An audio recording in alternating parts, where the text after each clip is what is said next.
보는데 오늘은 문학하면서 독서를 오늘은 두 개를 볼 거여가지고 문학을 한번 빠르게 한번 봐볼까요? 자, 34쪽. 34쪽.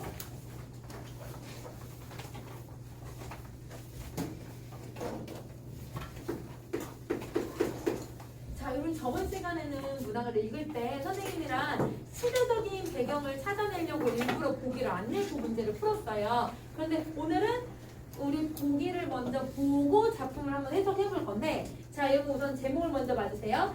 여러분 첫 번째 가작품은 두고란다. 백석의 두고와 이백가치라고 하는 작품이고, 나 같은 경우는 여러분 지금 고정의 모든 사라지는 것들은 뒤에 여백을 남긴다라고 하는 시인데요. 아마 처음 보는 작품일 가능성이 조금 높은 작품들일 것 같아요. 둘 다 낯선 작품들이잖아요. 그러면 이렇게 낯선 작품들이 나왔을 때는 더더구나 이렇게 작품이 되게 길게 나타날 때는 너무 당황하지 말고 보기를 먼저 정확하게 해석을 할 거예요. 보기에서는 여러분 낯선 작품을 제시를 했을 때 어떻게 보기를 주고 있는지를 우리가 이제 모의고사 어떻게 주고 있는지를 한번 찾아볼게. 자, 모의고사에서 여러분 지금 47번 네 보기 문제가 지금 들어가 있는데요. 보기를 한번 차근차근 한번 분석을 한번 해볼게요. 자, 가와 나는 쓸쓸함에 대한 화제의 인식을 잘 드러내고 있는 작품이다. 그러면 가하고 나를 왜 같이 출제했는지 이해됐니 얘들아? 쓸쓸함이라고 하는 주제가 동일하게 나타나기 때문인 거네요. 그래서 가작품에도 쓸쓸함이 나타날 거고, 그 다음에 나작품에도 쓸쓸함이 나타날 거야. 자, 그럼 한번 가볼게. 자, 가의 화자는 객지에서 명절을 지내고 고향을 떠나서 방랑과 은거 속에서 숱한 명작을 남긴 두고와 이백 같은 옛 시인을 떠올린다. 이게 가의 상황이죠. 가의 화자가 처한 상황을 그냥 미리 제시를 해버린 거야. 자기도 얘들아 명절날 고향을 떠나고 있는데 이 두고와 이백도 그런 삶을 살았기 때문에 그 사람들을 생각하고 있다. 이게 상황이네요. 자, 그리고 화자는 그들이 느꼈을 삶의 고독을 떠올리고 그 쓸쓸함의 정서를 시적 정신과 삶의 격조를 드높이는 데 관여하는 감정으로 인식을 하여 스스로를 위로하고 있다. 이게 여러분 정서하고 태도를 미리 제시를 해버리고 있는 거네. 낯선 작품이 나왔을 때는 보기에서 뭘 제시를 해주는 경우가 많냐면 보기의 상황과 정서와 태도를 제시해주는 경우가 많네요. 그러면 여러분 우리가 낯선 작품이 나왔을 때 여기에 나온 정서, 여기에 나온 상황, 여기에 나온 태도를 본문에서 다 찾으셔야 돼요. 자, 그러면 다시 정리해보면 명절날 혼자 방랑하고 은거하는 그런 삶을 살고 있고, 그 다음에 여러분 그 뛰어난 시인들을 생각하면서 그 쓸쓸함이 뭐라고 생각을 하냐면 여러분 시를 쓸 수 있는 시적 정신이자 그리고 가장 격조가 높은 삶의 모습을 떠올리게 하고 있다. 이렇게 얘기를 하고 있는데, 그러면 쓸쓸함이라고 하는 부정적인 것을 정말 부정적으로만 생각을 하고 있는 거예요. 부정으로 생각하는 게 아니라 시를 쓰는 원동력. 이러면 시를 그 격조 높은 고상한 정신을 가지게 만드는 어떤 기원, 어떤 근원. 그래서 여러분 이거를 오히려 긍정적인 존재로 설명을 하고 있는 거지. 그래서 여러분은 이것을 찾아주시면 될 것 같아요. 자, 그 다음 다시 할게요. 나에서는 어머니의 무덤가에서 마음의 평안을 얻은 화자가 죽음으로 인한 대상의 부재는 존재의 사라짐이 아니라고 하는, 그 존재의 사라짐이 아니라 어떻단가 존재가 이렇게 남아있다라고 하는 그 인식의 전환을 드러내고 있다. 이게 여러분 나의 상황이죠. 여러분 나는 어떤 상황이냐면 어머니가 돌아가셨는데 그 어머니의 부재 속에서 쓸쓸함을 느끼는데 그게 오히려 어떤 거라고 생각을 하냐면 여러분 이게 사라지는 게 아니라 오히려 이러면 내 옆에 있는 것이라고 하는 존재의 인식 전환이 나타난다. 자, 그 다음 다시 할게요. 화자는 존재가 사라진 후의 쓸쓸함이 여백이 되어서 남겨진 사람에게 추억과 위로로 전해지고 새로운 시간을 만들어낸다라는 것을 인식하고 앞으로 자신이 어떤 삶의 태도를 지낼 것인지에 대해서 생각한다. 이게 여러분 이 나의 정서와 태도죠. 그러면 여러분 쓸쓸함을 뭐라고 생각을 하냐면 여백이라고 생각을 하고 그 여백이 위로와 추억을 만들어내고 그리고 여러분 앞으로 어떻게 살아야 되는지에 대해서도 자기가 느끼게끔 만들어준대요. 이거를 우리는 뭐라고 하냐면 지향점이죠. 내가 앞으로 어떻게 살아갈 것인지에 대한 지향점을 제시하고 있다. 그러면 여러분 우리는 뭘 찾으셔야 되냐면 두 작품 모두 다 정서를 정말 쓸쓸함이라고만 인식하고 있는 게 아니라 이것도 사실은 여러분 긍정적인 모습인 거잖아. 그러면 여러분 쓸쓸함이라는 부정적인 걸 인식의 전환을 통해서 다시 새롭게 인식을 하는 공통점이 또 하나 더 있는 거네. 그러면 이 두 작품이 왜 나왔는지 두 가지의 공통점 찾았죠. 쓸쓸함이라는 정서 나오는 거, 그 쓸쓸함이 인식의 전환을 통해서 긍정적으로 인식되고 있다라고 하는 거. 그래서 여러분 이렇게 정리 한번 해볼 거야. 자, 이렇게 읽었으니까 그러면 여러분 이제 가작품을 한번 해석을 해볼게요. 갑시다. 1번. 오늘은 정월보름이다. 여러분 정월보름이라고 했으니까 무슨 배경이 들어가냐면 시간적 배경이 여기 들어가네요. 자, 그리고 2번. 대보름 명절인데 나는 멀리 고향을 나서서 남의 나라 쓸쓸한 객고에 있는 신세다. 여러분 남의 나라에 있대요. 남의 나라에 있다는 건 공간적 배경에 해당하는 거네. 쓸쓸한 객고에 있는 신세, 나그네처럼 떠돌아다니는 신세라고 했으니까 이게 뭐예요? 내가 처한 사건적 배경이에요. 그래서 여러분 지금 맨 앞부분에서 시간, 공간, 사건적 배경을 그냥 다 제시를 하고 있는 거야. 자, 그러면 이 화자는 객고에 있는 신세기 때문에 쓸쓸함을 느끼겠구나 라고 생각해주면 되겠지? 자, 갈게요. 옛날 두보나 이백 같은 이 나라의 시인도, 여러분 이 나라의 시인들이라고 했는데 이 사람들은 모두 중국 사람들이에요. 그러면 이 화자는 어디 있는 걸 알 수 있을까요? 중국. 그렇지. 그 중국에 있었던 이 시인들도 먼 타관에 나서 이 나라를 맞은 일이 있었을 것이다. 그럼 여러분 이 사람들도 먼 곳에서 고향을 그리워하며 명절을 보낸 날이 있었을 거야. 누구처럼? 나처럼. 그렇지. 그러면 3번하고 여러분 4번하고 그 다음에 5번 문장에서 뭐가 쓰이냐면 얘들아 나랑 똑같아. 얘랑 나랑 지금 동일한 상태야. 동일시를 쓰고 있네. 그래서 여러분 화자하고 대상의 동일시라고 하는 방식을 사용하고 있다. 자, 그럼 다시 할게요. 오늘 고향에 내 집에 있는다면 새 옷을 입고 새신도 신고 고기도 떡도 업종도 먹고 일가 친척들과 서로 모여서 즐겁게 웃음으로 지낼 것이었는데, 근데 여러분 이거는 여러분 6번부터 8번까지는 실제 지금 있는 상황을 얘기하는 거예요? 아니죠. 가정을 하고 있는 거죠. if 얘들아 가정을 쓰고 있어. 가정을 하는데 얘들아 다 어떤 거야? 새신, 새옷, 즐거워. 다 얘들아 어떤 이미지를 만들어내면 긍정적인 이미지를 만들어내는데, 자 9번 같아요. 나는 오늘 때 묻은 입은 옷에 마른 물고기 한 토막으로 혼자 외롭게 앉아서 이것저것 쓸쓸한 생각을 하는 것이다. 그러면 여러분 9번하고 10번에서는 어떻게 하고 있냐면 가정을 하는 게 아니라 내 지금 현재 삶을 얘기하고 있지. 현재 삶이 어떻대 얘들아? 때 묻은 옷을 입었고 마른 물고기 하나 먹고 그 다음에 얘들아 외롭게 쓸쓸한 생각만 하고 있대. 다 부정적인 모습을 보여주고 있네. 그러면 여러분 6번, 8번이랑 9번, 10번은 동일한 상황을 얘기하고 있는 게 아니라 정반대의 상황들을 얘기를 하고 있죠. 표현법으로는 대조법인데 여러분 우리 시상정례 방식으로 따져보면 대비가 쓰인다. 이렇게 정리해주면 될 것 같아. 자, A 부분을 읽었잖아요.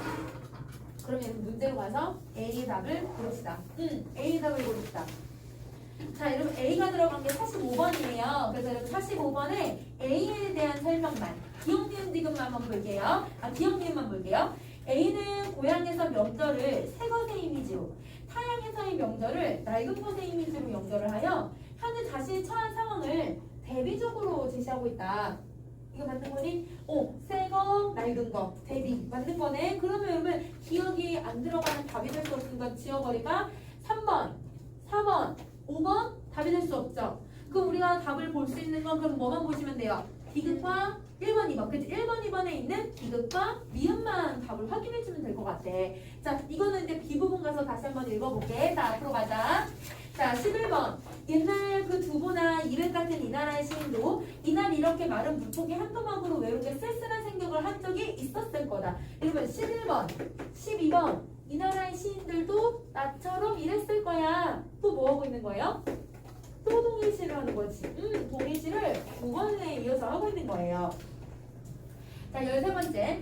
나는 이제 어느 먼 외진 거리에 한 고향 사람의 조그만 가음집이 있는 걸 생각하고 고향 사람을 생각하고 이 집에 가서 맛스러운 떡국이라도 한 그릇 사 먹으리라고 한다. 그럼 여러분 내가 너무 외롭고 내가 너무 쓸쓸하고 고향 생각이 너무 많이 나니까 13번째 줄부터 14번째 줄에서 내가 뭘 하려고 하냐면 떡국을 사 먹으려고 하죠. 그러면 여러분 떡국을 내가 그래도 뭘 해보려고 하는 행위예요? 이 외로움과 이 쓸쓸함을 해소해보려는 행위지. 왜? 고향 사람네 집에 가서 그걸 먹으면, 떡국을 먹으면 그래도 일단 고향 사람도 만나고 고향 음식도 먹을 수 있으니까 좀 해소가 되잖아. 그래서 이러면 이 쓸쓸함이라고 하는 부정적인 정서를 해소하는 행위. 쓸쓸함을 해소하는 행위에 해당한다. 이렇게 정리해주면 될 것 같아.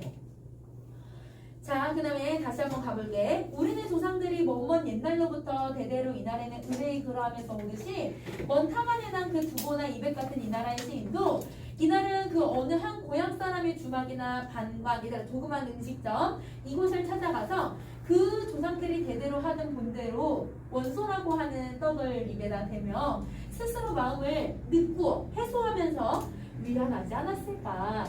그러면 여러분 지금 15번째 줄부터 19번째 줄도 이 사람들도 원소를 먹어서 마음을 해소하듯이 나도 떡국을 먹어서 마음을 해소하고 있어. 이렇게 얘기를 하고 있으니까 이것도 뭐 하고 있는 거예요? 또 동일시를 하죠. 또 동일시를 해요. 그러면 여기서의 원소는 누구랑 그러면 의미가 지금 비슷하게 쓰인 거예요? 떡국, 그치? 떡국이랑 의미가 비슷해. 그래서 이 사람들도 원소를 먹으면서 마음을 해소한 것처럼 나도 마음을 해소하고 있어. 이렇게 얘기를 하고 있는 거네. 자, 그 다음에 여러분 20번째 할게요. 그러면서 이 마음이 맑은 옛 시인들. 이렇게 가난하고 이렇게 쓸쓸하고 이렇게 외로운데 그런데도 맑은 마음을 가지고 있는 시인이래요. 맑은 마음이 얘들아 우리 아까 보기에서 뭐라고 나왔냐면 격조정신이 있는 거. 시적 정신을 가지고 있는 거, 그 높은 정신을 가지고 있는 이백과 두고를 생각한다고 했잖아요. 그거를 여기서 설명하고 있는 거네. 이 마음이 맑은 옛 시인데 이렇게 설명을 하고 있어요. 그래서 먼 훗날 그들도 그 먼 자손들도 그들의 본을 따서 이날에는 원소를 먹을 것을 외로이 탕안에 나서도 이 원소를 먹을 것을 생각하며 그들도 아득하니 슬펐을 듯이 나도 이 떡국을 놓고 아득하게 슬플 것이다. 여러분 그들도 슬펐을 것처럼 나도 슬프다. 이렇게 얘기를 하고 있네. 그러면 여러분 다시 20번째부터 25번까지 다시 또 뭘 하고 있어요? 또 동일시예요. 맞아요. 그럼 여러분 동일시의 개념이 무엇인지 아시겠죠? 그 대상과 내가 동일한 상황에 놓여져 있고 동일한 감정을 느끼고 있다라고 했을 때 그거를 우리는 동일시라고 한다라고 생각해주면 될 것 같아. 그래서 동일시가 이제 지금 벌써 4번이나 나왔어. 자, 그럼 다시 가자. 자, 근데 여러분 25번에서의 떡국은요. 나에게 무슨 감정을 끄집어내요? 슬픔. 그치? 그러면 앞에서의 떡국이랑 그러면 의미가 조금 달라. 앞에서는 내가 이 쓸쓸함을 해소해보려고 하는 행위였다면 이번에 떡국은, 두 번째로 나온 떡국은 너무 슬프다. 더 고향이 생각나니까 너무너무 외롭다. 쓸쓸하다. 감정을 더 불러일으키는 소재라고 생각을 해주면 돼.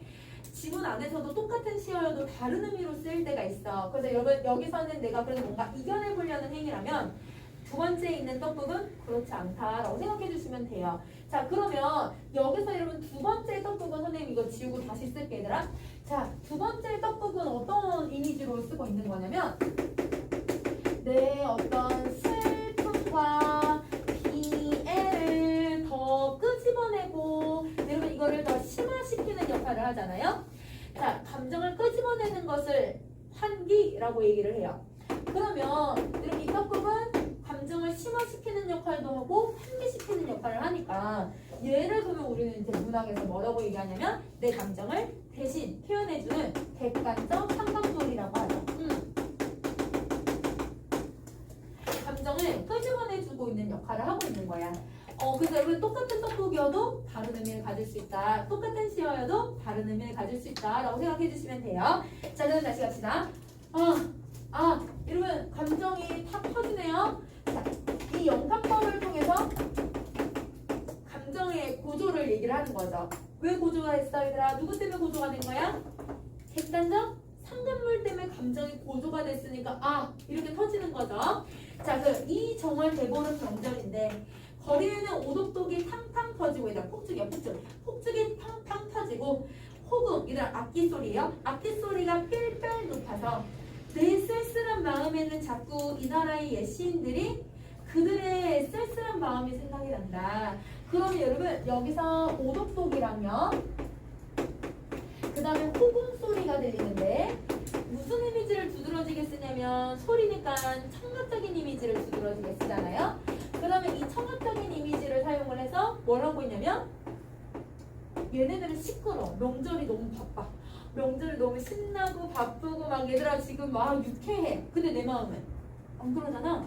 그럼 여러분 화자의 심미와 여러분 이 소리는 정반대의 모습을 가지고 있네요. 여기도 대비. 혹은 대조라고 해도 상관없어. 여러분 대비, 대조의 방식을 쓰고 있다. 그러면 여러분 계속 얘네들도 내 감정을 어떻게 한다고 하면 더 슬프게 만들고 더 두보와 이백을 생각나게 만들잖아. 근데 여러분 두보하고 이백이 아까 거기에서 뭐라고 얘기했냐면 내 시적 정신이라고 얘기를 했고 쓸쓸함이 더 높아질수록 시적 정신은 어떻게 돼야 돼? 더 높아지는 거고 쓸쓸함이 커질수록 격조 높은 정신도 당연히 커질 수밖에 없어요.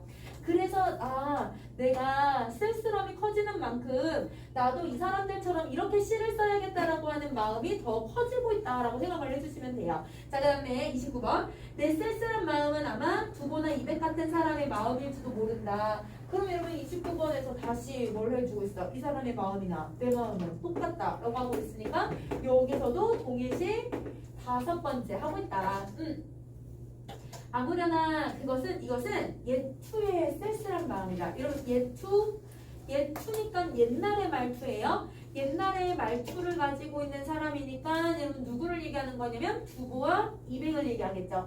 두보와 이백의 쓸쓸한 마음을 나도 느끼고 있다라고 다시 한번 얘기를 해주는 거야. 자, 여러분 두보하고 이백은요 여러분이 배경 지식으로 좀 알고 계셔야 되는 여러분 고사에 인용되는 사람들이에요. 그래서 여러분 두보나 이백이라고 하는 사람들은 고전 시가에 많이 나오기도 하고 현대 시에도 많이 나오는 작가들인데요. 정말 문학성이 뛰어난 여러분 시인이에요. 서양에서도 정말 유명한 시인들에 해당해요. 근데 여러분 이 사람들이 왜 유명하냐면 두보는 전쟁을 사실 얘들 인생 대부분을 전쟁을 치르면서 살았어. 전쟁에서 관리도 해봤고 전쟁을 하면서도 얘들아 백성들을 데리고 얘들아 피난길도 가봤고 얘들아 백성에서 얘들아 나라의 위기가 처했을 때 얘들아 자기가 나서서 일을 해결한 적도 있고 진짜 얘들아 피난만 거의 인생의 반 이상을 하는 사람이야. 전쟁이 너무 많았던 시기여서. 그래서 여러분 이 사람은 전쟁통에 사실 먹고 살기가 쉽지는 않잖아요. 그 가난하고 힘들고 전쟁통에서도 아주 뛰어난 시들을 써냈어요. 그래서 그 시들이 너무 다 아름답게 써요. 그래도 너무 가난하지만 힘들지만 좋은 시를 썼지. 자, 이백도 여러분 자연에서 은거하면서 이들 숨어 살면서 가난하고 쓸쓸하고 외롭게 살았지만 그 누구보다 뛰어난 시들을 많이 썼거든. 그럼 이 사람들의 공통점은 뭐냐면 다 가난해. 다 고통을 겪고 있어. 그럼에도 불구하고 뛰어난 시를 썼던 사람들이야. 그러면 여러분 이 사람들이 왜 얘들아 보기에서 여러분 시적 정신과 격조가 높은 정신을 이 화자도 즉 여러분 이 백석도 왜 이 사람들을 따라서 이렇게 쓸쓸함을 동일시하고 있는지를 여기 보기에서 설명을 해준 거예요. 근데 단 두보와 이백에 대한 설명은 없죠. 왜냐면 이 정도의 배경 지식은 여러분이 가지고 있을 거라고 생각을 하거든요. 그러니까 여러분이 이런 배경 지식은 기출을 분석하면서 이해를 해주셔야 되는 거죠. 그러면 이렇게 생각을 해주면 되고, 근데 여러분 이거 말고 백석이 좋아하는 시인들이 있었어. 이 두보나 이백뿐만 아니라 라이너 마이너 릴케 이런 사람들이거든요. 근데 이 사람들이 여러분 이렇게 백석에게도 영향을 주기도 했지만 백석이 이들을 좋아하는 게 누구에도 영향을 주냐면 윤동주에게도 영향을 줘요. 그래서 여러분 윤동주도 실제로 여러분 그 시를 공부할 때, 시를 맨 처음에 쓸 때 백석 시집을 구하기가 되게 어려웠거든요. 백석 시집을 하나를 구해서 자기 용돈을 거의 1년치를 모아서 샀다고는 흔히 알고 있거든요. 그 정도로 구하기 힘든 책이었는데 그거를 구해서 그걸 막 필사한 필사본이 아직도 남아있어. 그래서 여러분 그 필사본 원고지에 이 백석의 그 사슴이라고 하는 시집을 다 일일이 손으로 다 필사하면서 이거 너무 좋은 구절이다. 어떻게 시를 이렇게 쓰지? 막 이러면서 거기 자기 생각을 막 써놓은 것들도 있어요. 그래서 두보나 이백이나 라이너 마이너 이렇게 그 사람들의 공통점이 뭐냐면 다 가난한데 뛰어난 시를 썼어. 백석도 너무너무 가난해. 너무너무 얘들아 뛰어난 사람이지만 여러분 이런 세상에 이 사람을 억압하는 사람이었기 때문에 너무너무 힘들게 살았는데도 지금까지 뛰어난 명치들을 남겼잖아요.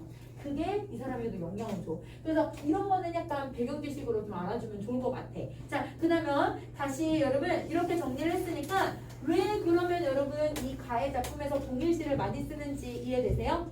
백석도 이 사람들도 쓸쓸함을 느껴서 이런 시를 썼네? 근데 나도 쓸쓸함을 느끼네? 그래, 내가 쓸쓸한 이유는 이런 사람처럼 되려고 쓸쓸함을 느끼나 보다. 그래서 아까 보기에서 그걸 통해서 자기 스스로를 위로한다고 했잖아. 내가 쓸쓸한 건 나도 이런 사람처럼 되려고 쓸쓸한가 보다. 자기 합리화를 하고 있다 라고 생각해 주시면 돼요. 자, 그럼 이제 문제를 한번 풀 수 있을 것 같거든요.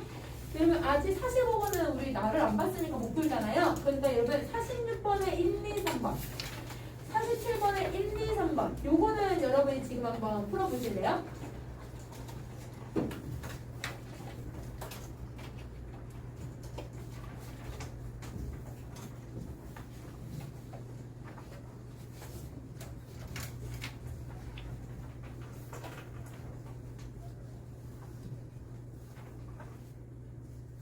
우선은 OX만 표시해도 되지 않을까 얘들아? 그치? 응.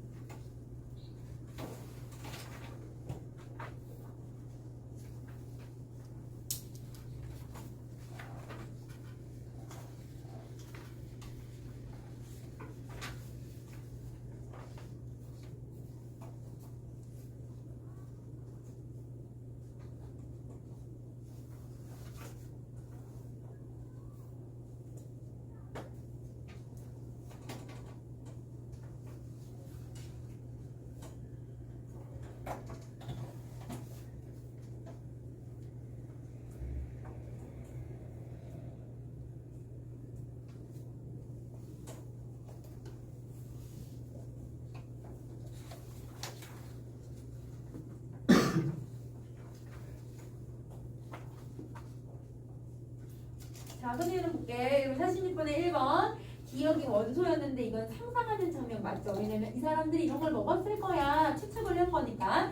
그러면 자신이 처한 현실과 얘들아 동떨어진 게 아니라 비슷한 성질을 가지게끔 해줬으니까 그럼 이거는 동일시의 부분이었으니까 맞는 말 돼야겠죠? 자, 그 다음에 2번. 여러분 떡국인데요. 떡국은 현실에서 마주칠 수 있는 소재 중에서도 가장 고향을 떠올리기가 가장 좋은 소재였죠. 왜냐면 중국에서는 떡국을 먹는 게 아니라 원소를 먹으니까 그러니까 우리 고향을 떠올릴 수 있게 해주는 소재가 되는 게 맞고 화자를 일단 슬프다고 표현을 하게 만들었으니까 이것도 맞는 말 되는 거야. 그치? 자, 세 번째. 여러분 오독독이는 현재 화자가 처한 상황과 상반적인 이미지를 가지고 있대요. 왜? 나는 너무 조용히 혼자 있는데 사람들이 왁자지껄 시끄럽게 있는 것을 보여주는 거니까 대비가 되는 거고 이걸 통해서 여러분 외부의 상황이 내 내면과는 대비가 되는 게 만들고 있다. 이거는 맞는 말 되는 거다. 그치? 그러면 우리는 나를 읽고 답을 골라줘야 될 것 같아. 그죠? 자, 그럼 87번에 1번 갈게요.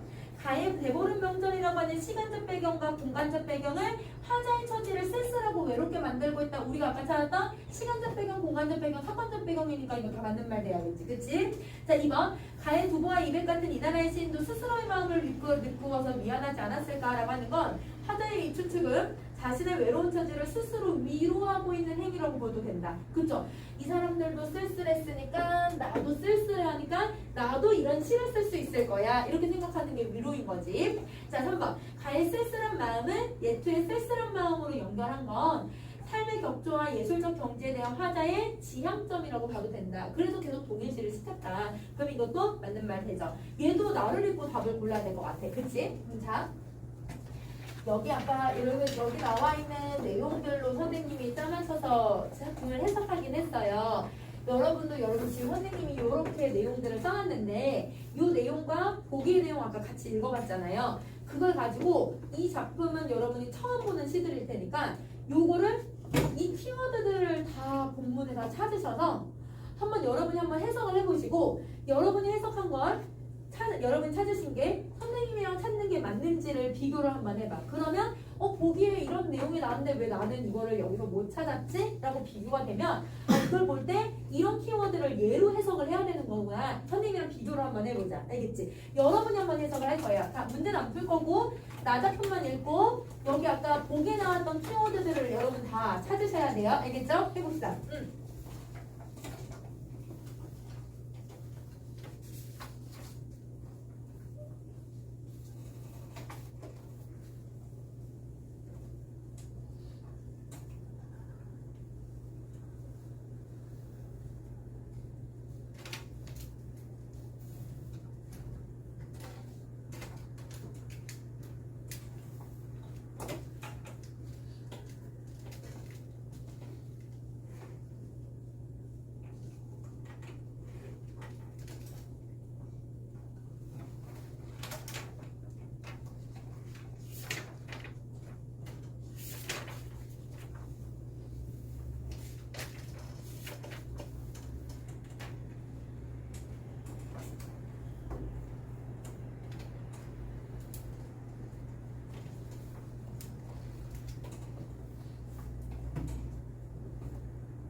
자, 우선은 끝까지 한번 읽어보셨어요?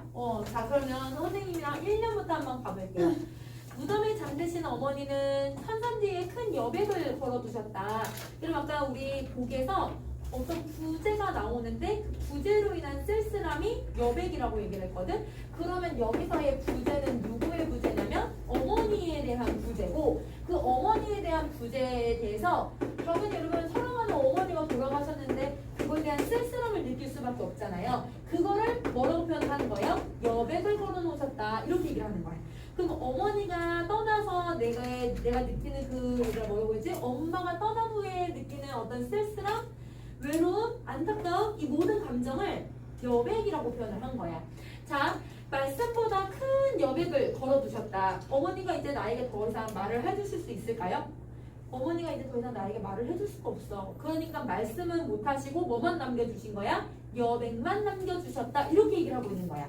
그러면 여러분, 말씀은 이제 어머니가 부재하고 있기 때문에 할 수가 없는 거고, 이 부재를 통해서 뭐만 남았다? 여백만 남았다. 이렇게 다시 한번 얘기하는 거죠. 석양 무렵. 여러분 석양 무렵이 지금 화자가 있는 시간적 배경.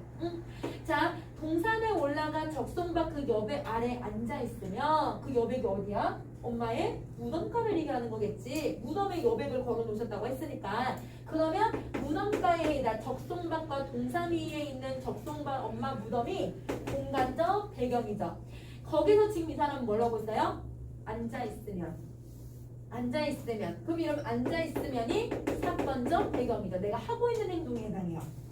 자, 그러면 화자는 여러분 지금 앉아서 뭘 하고 있는지를 한번 생각을 해보시는데요. 뭘 하고 있냐면 서울에서 뭘 갖고 왔다고 얘기를 했냐면 잔소리를 가지고 왔대요. 근데 여러분 우리 잔소리는 충고, 훈계 약간 이런 거랑 좀 느낌이 좀 다르잖아. 뭔가 얘들아 이 사람에게 충고를 해주는 건 좋은 쪽으로 가라고 알려주는 거고, 그 다음에 여러분 훈계는 가르치는 소리인 거고, 근데 잔소리는 듣기 싫은 소리잖아.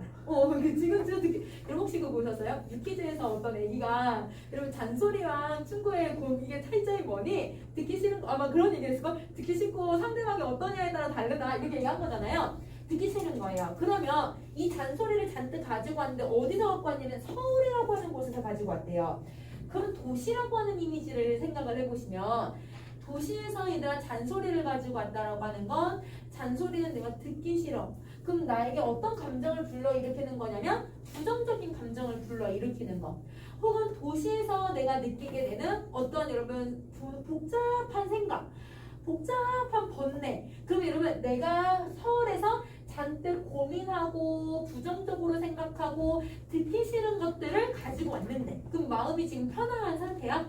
그건 아닌 거지. 이런 상태였는데 잔소리가 궁극적으로 어떻게 됐대요? 서술어를 찾으세요. 궁극적인 서술어가 누구예요? 뭐 이제 들어가고 이렇게 하지만 사라진다가 궁극적인 거잖아.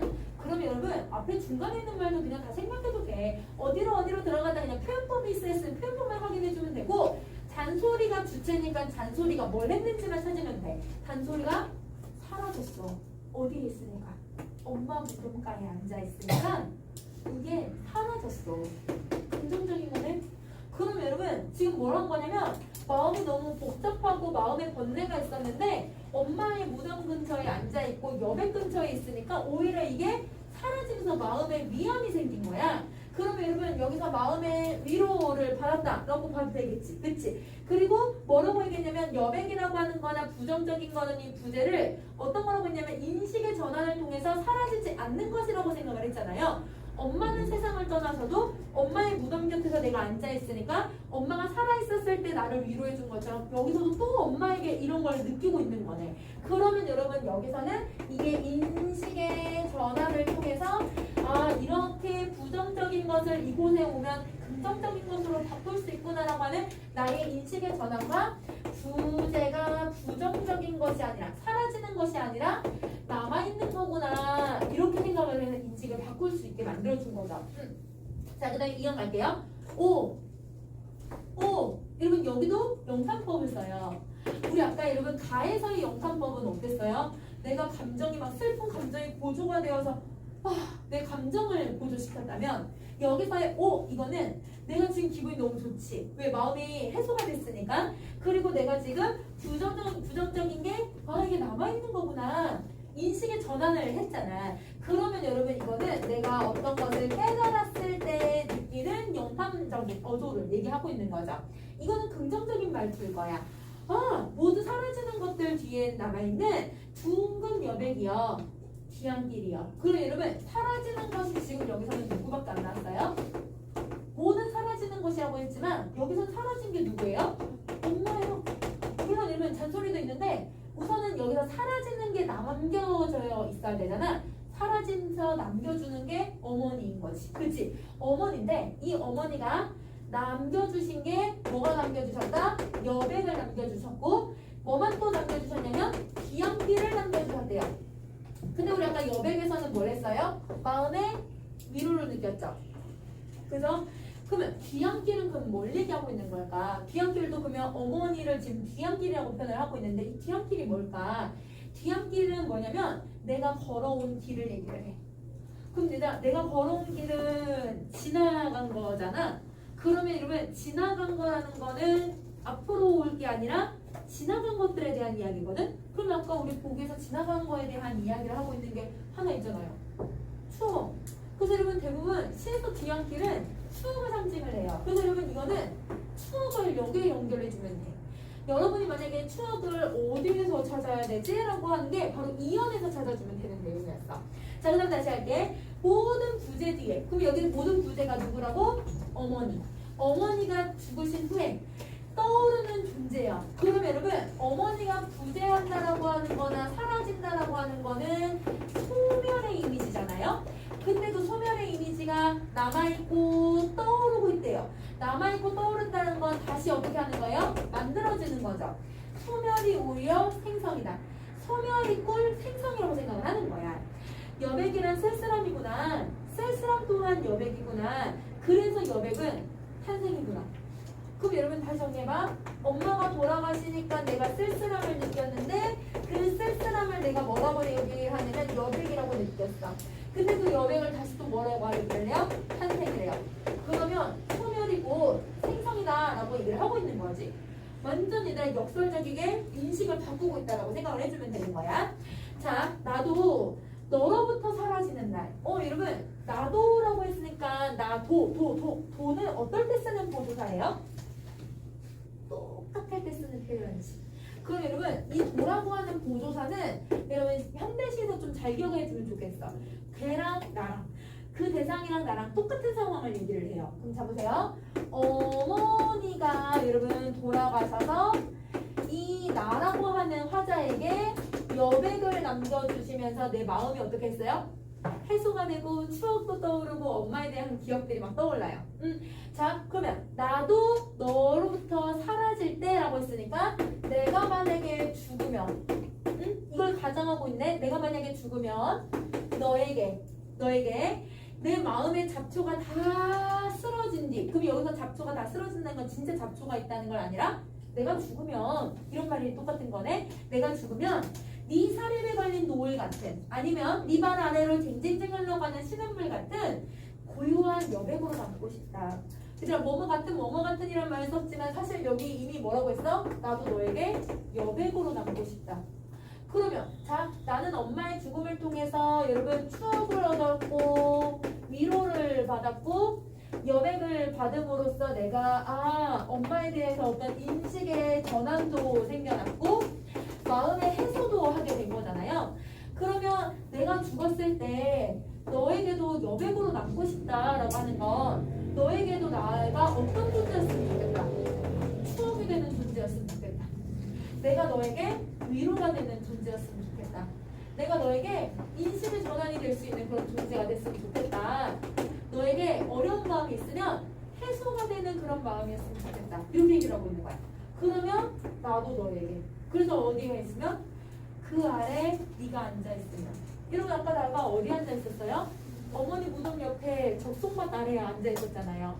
내가 여러분 어머니 여기에 앉아있었던 것처럼 너도 나의 무덤 아래 앉아있으면 그 앉아있을 때 너도 이랬으면 좋겠어. 똑같다고 생각하는 거지. 동일시를 시키고 있는 거야. 그러면 여러분 여기서 내가 그럼 앞으로 어떻게 살아야 너에게 추억과 위로를 많이 줄 수 있을까요?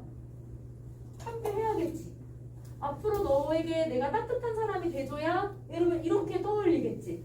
내가 너에게 소중한 사람이 돼야 이걸 떠올릴 수 있겠지. 그러면 내가 앞으로 어떻게 살겠다는 거예요? 소중하게 따뜻한 사람으로 너에게 정말 내가 정말 너에게 모든 최선을 엄마처럼 해줄게 이런 느낌이잖아. 그럼 이제 뭐가 나왔어? 앞으로 어떻게 살지에 대한 지향점이 나온 거네요. 그러면 요렇게 여러분 선생님이랑 비슷하게 혹은 여기서 지향점이랑 추억과 위로를 여러분이 다 찾아내셨으면 그러면 이 보기를 정확하게 다 찾아낸 거라고 생각해주면 돼. 그러면 여러분 참 이게 아니어도 문제는 대충 풀려요. 그런데 만약에 이거를 선택지를 엄청 꼬아서 문제를 내버리면 그때는 여러분이 그걸 정확하게 해석하는 힘이 사실 필요하잖아요. 그래서 그거를 이런 식으로 해석을 해주시면 될 것 같아요. 자, 그럼 이걸 가지고 그럼 45번 갑시다. 자, 45번에 기급 갈게요. 청각적 신상을 여러분 아까 B 부분이 그 잔소리 부분인데요. 잔소리는 무슨 이미지예요? 청각적이에요. 맞아요. 청각적인 이미지를 시각적으로 전이를 시킨대. 왜?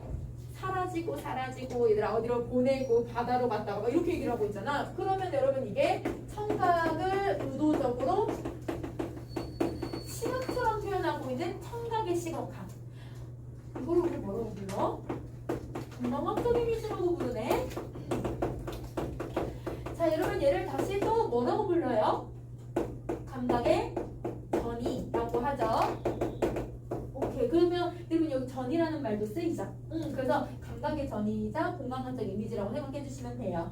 자 이걸 통해 화자의 내면이 변하는 과정을 보여준다. 그쵸? 마음이 해소가 됐잖아요. 그래서 디귿은 맞는 말. 그럼 우리 다 바로 나오지. 1번. 자 그래도 일단 미음도 한번 봐볼게. 미음. 동일한 시어를 반복하는 방식을 사용하여 여러분 동일한 시어 나왔어요. 막 얘들 어디로 돌아가고 어디로 들어가고 얘들아 이런 말 나왔어요. 그렇지만 다시 찾아간 고향에서의 경험이 상처가 되는 게 아니라 이 상처가 어떻게 되는 거야? 네, 해소가 돼야 된다라고 해줘야겠지. 그래서 답은 1번이 된다. 자 46번으로 갈게요. 46번. 자 니을. 여러분 니을은 어머니의 무덤인데요. 무덤은 화자가 그리워하는 대상이 부재하고 있음을 드러내는 소재고 화자가 깨달음을 느끼게 하는 어떤 시발적 첫 번째 부분에 해당한다. 그죠? 무덤에 앉아있으니까 엄마에 대한 쓸쓸함 느꼈는데 그게 엄마의 추억으로 떠오르니까 여백이 만들어지고 이렇게 되는 거잖아. 그럼 이건 맞는 말 돼야지. 자 5번 갈게. 미음은 여러분 우리 뭐였냐면 아까 잡초였는데요. 잡초는 내가 죽은 후에 사라지는 것들이야. 그러니까 죽음과 관련돼 있어야 돼. 자, 화자가 처한 현실이 이상과 달리 초라한 것을 드러내서 애성적 분위기를 드러낸다? 그게 아니라 내 마음에서 사라지는 거 혹은 죽음으로 인해 없어지는 거 이렇게 정리를 해줘야 맞는 말이 되겠지? 그 답은 5번이 된다. 자, 그 다음 47번 갈게요. 4번. 부재되에 떠오르는 존재인 여백에서 느끼는 쓸쓸함에 대해 여백이란 탄생이구나 라고 느끼는 이 화자의 깨달음은 쓸쓸함에 대한 화자의 긍정적인 인식을 드러낸다. 우리 이거는 맨 처음부터 시작했던 내용이었지. 그치? 맞아요. 자 5번. 나도 너로부터 사라지는 날 고요한 여백으로 남고 싶다라고 하는 소망은 타자에게 위로를 건네지 못했던 과거를 무의미하게 드러낸다가 아니라 이러면 소망은 과거에 하는 거야, 현재 하는 거야, 미래 어떤 시간에 대해서 이야기를 하는 거예요? 이거 미래, 뭐 하고 싶다, 미래에 대한 이야기잖아요. 그러니까 아까 지향점이라는 말이 나왔잖아요. 얘는 미래에 대한 이야기를 해야 되는 거죠. 과거에 대한 이야기를 하면 안 돼. 그러니까 답은 5번이 된다. 이렇게 정리해 주시면 돼요. 자 그러면 여러분 이 작품은 이렇게 봤고요. 여기서 선생님이 얘기하고 싶은 건 낯선 시는 무조건 보기에 상황과 정서 태도까지 다 설명을 해준다. 그러면 그 나와 있는 걸 우리는 그 활용을 해야 되잖아. 그 나와 있는 키워드를 어떻게 하면 보기에 다 내용에 다 연결을 시킬지를 하나하나 다 내가 생각해보고 얘가 왜 추억이 됐을까? 뒤안길은 누구를 상징하고 있는 걸까? 뒤안길에 대한 문제가 나오지는 않았지만 그거를 여러분 생각하는 힘을 기르시면 그러면 작품을 해석하는 힘이 계속 기를 수 있을 것 같아요. 자, 그러면 얘는 보기를 항상 봐주면서 독서를 한다라고 하는 거고요. 선생님이 비문학을 2개로 나갈 건데 그래서 지금 쉬는 시간을 할 거야. 그래서 지금 쉬는 시간을 하고 보기 오늘은 비문학을 2개를 연계해서 한번 나가봅시다. 자, 여기 이쪽에 독서 개념을 한번 볼 건데요. 여기서 오늘은 두 대상을 비교하는 글을 한번 볼 거예요. 두 대상을 비교를 할 때는 여러분이 찾아야 되는 걸 4가지를 찾으면서 글을 읽으셔야 되거든요. 아무래도 두 대상을 비교할 거니까 당연히 비교하고 있는 각각의 관점들이나 대상에 대한 특징을 설명을 해야겠지. 그래서 여러분 첫 번째로는 여러분이 뭘 찾으셔야 되냐면 만약에 A하고 B라고 하는 두 대상이 나온다고 했을 때 A의 관점이나 A의 특성을 먼저 찾아주셔야 돼요.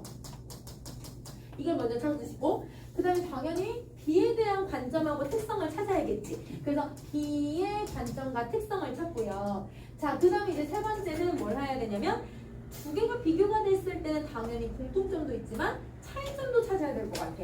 그래서 여러분 공통점과 차이점을 찾을 거예요. 자, 그 다음에 이제 이것까지는 여러분이 많이 알고 있는데 뭘 또 찾으셔야 되냐면 왜 두 개로 나뉘는지에 대한 나뉘는 기준을 찾아주셔야 돼요. 그래서 여러분 얘네가 어떻게 나뉘는지 나뉘는 기준을 찾을 거야. 그래서 오늘은 선생님이랑 읽을 글은 서양 철학에서 윤리학과 인식론에서 제일 많이 나오는 기본적인 개념이기 때문에 요거를 가지고서 한번 배경 지식 쌓을 겸 한번 쭉 4가지 찾으면서 한번 읽어보도록 할게요. 자, 우선은 여러분 들여쓰기 되어 있는 부분에다가 번호를 매겨줄게요. 총 6개의 문단이 있어요. 그래서 여러분 6문단까지 한번 표시를 한번 해봅시다. 1문단부터 6문단까지.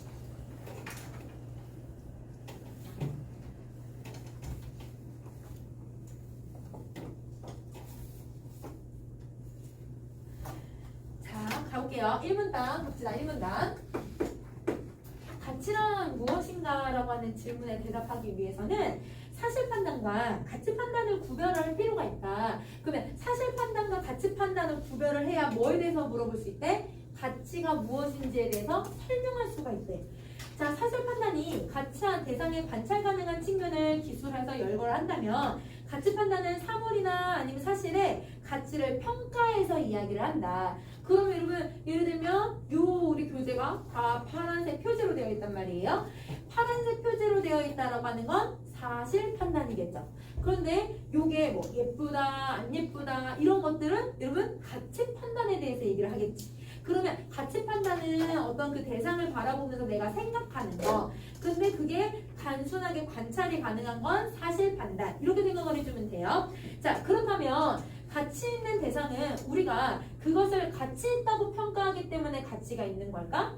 아니면 그 자체로 항상 가치가 있는 것일까? 여러분 지금 뭐라고 하냐면 질문이 한 번만 나온 게 아니라 아니면 이럴까? 이런 걸까?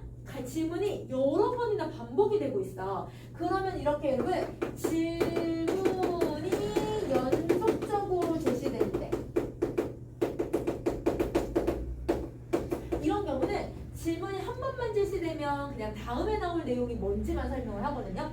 그런데 얘처럼 질문이 연속적으로 계속 나온다면 그 질문에 해당하는 답을 열거해서 제시하겠다. 이걸 얘기하는 거야. 그래서 여러분 여기서는 질문에 해당하는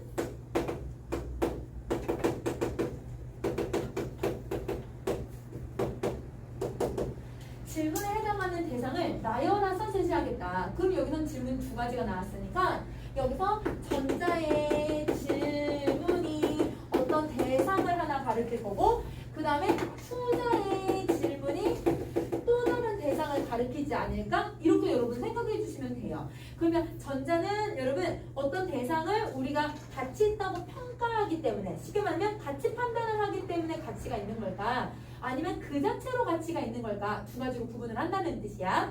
자, 그래서 이런 물음의 이 물음은 가치의 성격에 대한 대립적인 두 견해를 가지고 오는데 가치는 주관적으로 결정되는 것인가 객관적으로 결정되는 것인가.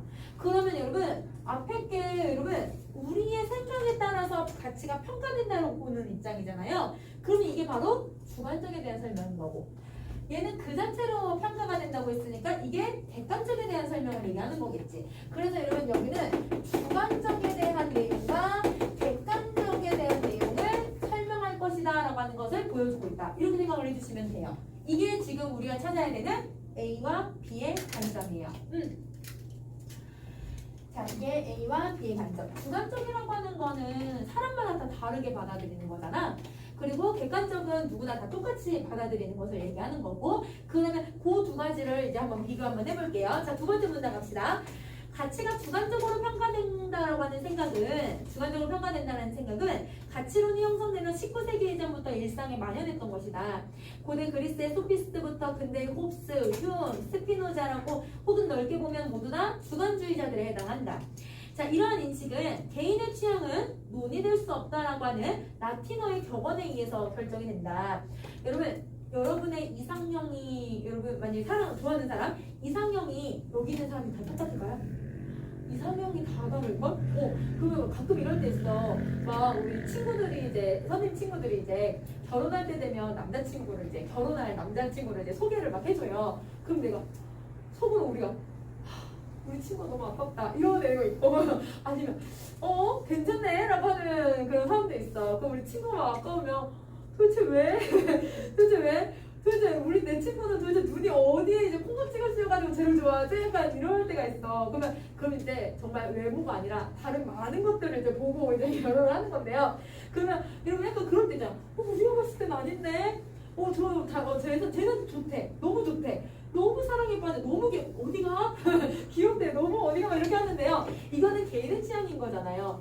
이 사람을 좋아하고 이 사람을 좋아하고 뭘 좋아하고 뭘 좋아하고는 이건 개인의 취향인 거야. 그러면 이 개인의 취향은 사람마다 다 다르기 때문에 절대 논의될 수 없다라고 하는 건 이건 주관적인 성격을 아주 잘 드러내주는 격언이라는 거죠.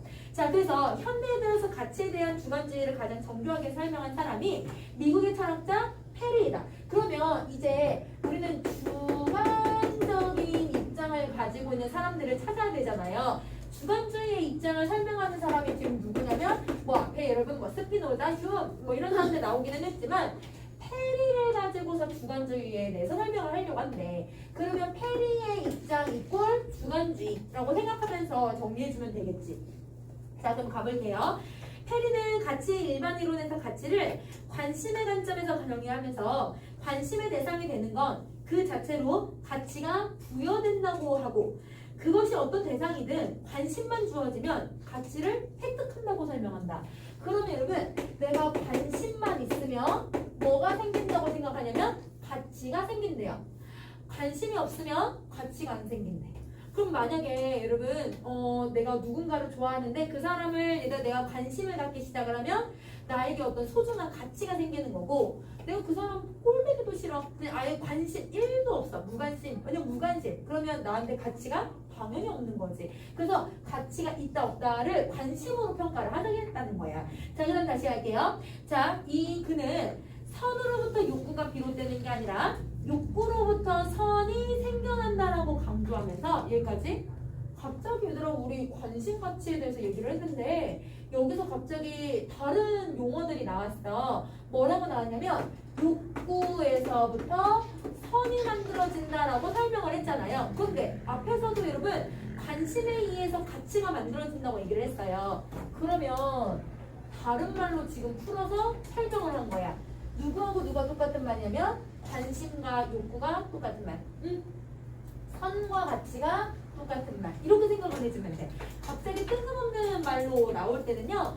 그 앞에서 설명하고 있는 내용을 다른 말로 풀어서 쓰고 있다라고 생각을 해주면 돼. 정말 여러분 딴 얘기였다면 그런데 하지만 이런 말들을 썼겠지. 근데 그게 아니기 때문에 앞문장과 뒷문장의 내용의 흐름이 비슷하다고 하면 아 이게 똑같은 말이구나 라고 생각을 해주시면 돼요. 자, 그럼 다시 또 갈게요. 자, 그래서 이때 이렇게 생각 강조하면서 대상이 인간의 감정을 자극하기 전에는 대상이 아무런 가치가 없다라고 주장을 한다. 근데 여러분 이거를 말을 반대말로 만들어 보자. 대상이 어떤 여러분 감정을 자극을 하면 감정을 자극하면 뭐가 만들어진다고 볼 수 있는 거야? 가치를 만들어낸다. 그러면 감정의 자극을 다른 말로 바꿀 수 있겠네요. 감정의 자극과 똑같은 말이 누구예요?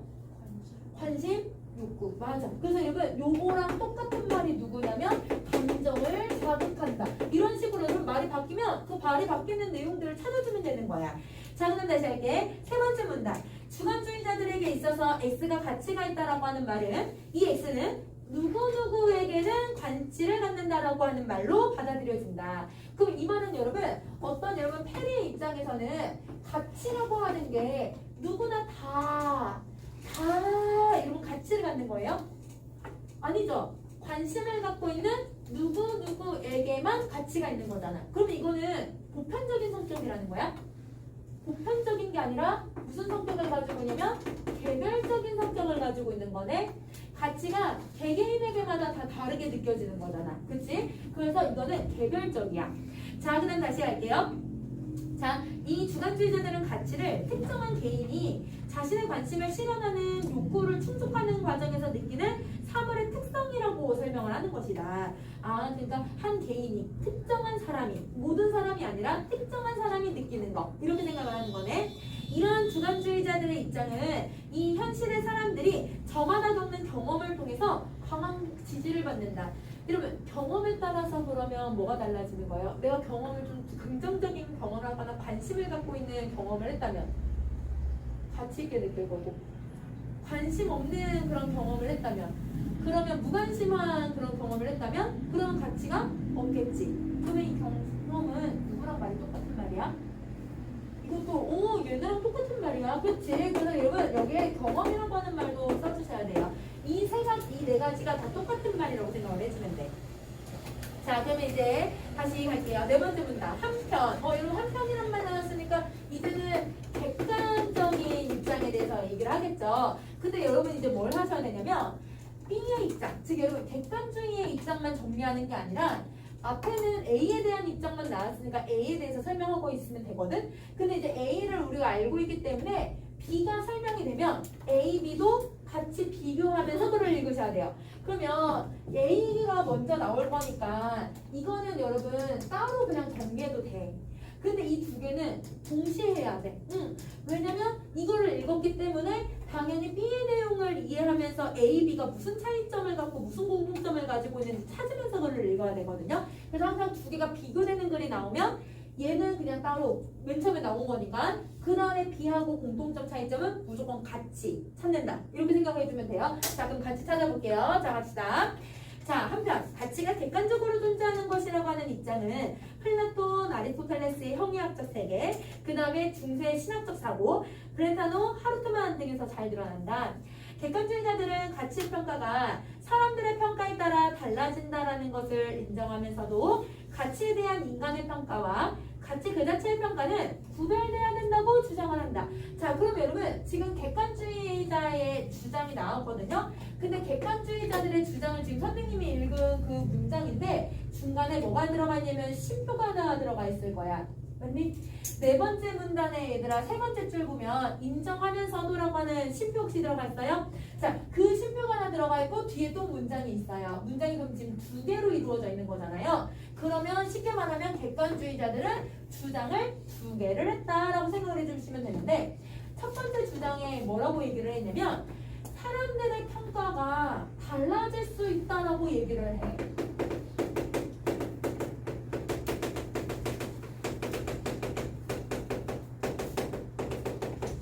근데 여러분 가치에 대한 사람들의 평가는요. 누구 이렇게 얘기를 했어요? 여러분 사람들이 어떤 경험, 어떤 욕구, 어떤 관심을 가지고 있는지에 따라 가치가 달라진다고 보고 있잖아.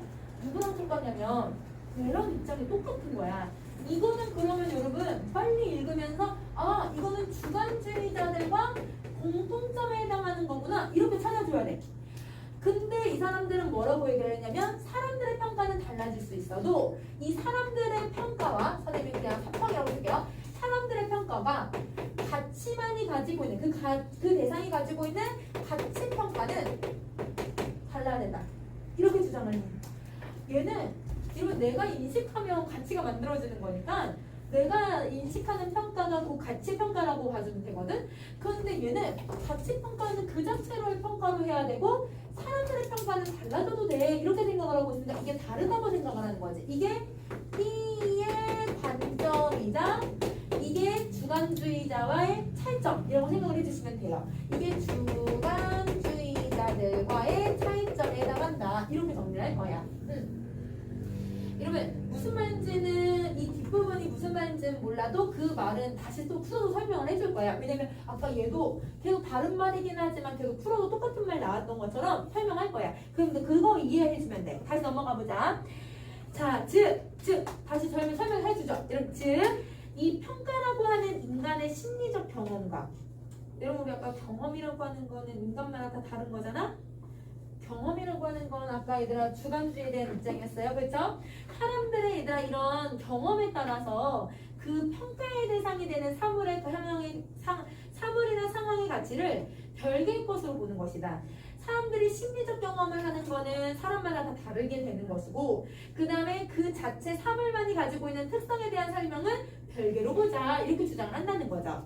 자, 그래서 인간의 지각이 대상을 파악하는 작용일 뿐 그 대상 자체를 만들어내는 게 아닌 것처럼 인간의 주관적인 평가도 다시 설명해 주네. 주관적인 평가도 가치를 파악하는 하나의 과정일 뿐 가치를 그 자체로 평가하는 게 아니다. 이렇게 주장을 한다는 거예요. 자, 예를 들어 볼게요. 선생님이 얘들아 손 위에 여러분 이렇게 분필이 있어요. 그럼 여러분은 선생님이 이걸 보세요 라고 했을 때 여러분은 분필을 뭐 할 수 있냐면 인식하실 수 있죠. 근데 만약에 선생님 분필이 없는데 여러분이 머릿속으로 선생님 손 위에 분필이 있어 라고 머릿속에 만약에 인식을 했어요. 인식을 했는데 그거 여기에 만들어질 수 있어요? 내가 마법사도 아니고, 그치? 얘들아, 마술사도 아니고, 선생님 연금술사도 아닌데 여기 이거 만들어낼 수 있는 게 아니잖아. 내가 인식하는 거랑 문체가 실제 만들어지는 거는 별개인 것처럼 물건은 그냥 따로 있는 거고 우리의 평가는 다르게 하고 있는 거야. 각각 존재하고 있어. 이게 누구의 입장이라는 거야? 객관주의 입장이라는 거야. 그러면 주관주의는 상관없어. 그냥 그 사물을 보고 내가 느끼냐 안 느끼냐, 내가 경험했냐 안 했냐, 내가 관심이 있냐 없냐, 이거에 초점을 둔다면 얘는 물건은 있어. 그래, 물건 그 자체에 가치 있어. 근데 사람마다 인식은 달라. 이렇게 보는 거야. 그래서 여러분 요거는 좀 이렇게 생각해 주시면 되는데, 여기 만약 상아가 있어요. 사람이 만약에 이걸 보고 예쁘다, 내가 관심을 딱 갖는 순간 그때서야 뭘 만드냐면 가치를 만들어. 근데 만약에 내가 이게 사과가 있는지도 없는지도 모르고 그냥 딱 지나갔어. 그러면 가치가 없다고 생각을 해. 근데 여러분 얘는요, 이 자체를 내가 인식하든 안 하든 상관없이 뭐가 있어요? 가치가 있어요. 가치가 존재하는데 거기에 대해서, 이 가치에 대해서 이 사람은 와 예쁘다 이렇게 평가하는 사람도 있고, 어떤 사람은 이걸 보면서 와 둥그렇다 이렇게 평가하는 사람도 있을 거고, 이 사람은 보면서 정말 맛있겠다 이렇게 생각을 한다면, 그러면 여러분 사람들의 평가는 다르고 여러분 이 가치에 대한 얘만이 가지고 있는 가치는 별개야. 이렇게 보는 입장이 바로 객관주의라는 거예요. 그래서 여러분 객관주의와 주관주의라고 하는 이 용어는요, 물론 여러분 철학을 배우거나 아니면 여러분 인문 계열 친구들은 이런 내용들을 배우긴 하지만, 사실시간 배우긴 하지만, 여러분 이걸 이제 안 배우는 친구들은 이렇게 좀 다른 개념이구나, 이거를 이제 많이 나오는 배경 지식이니까 이런 건 좀 구분을 할 수 있어야 되겠구나 라고 생각해주면 될 것 같아. 자, 그 다음에 다시 가볼게.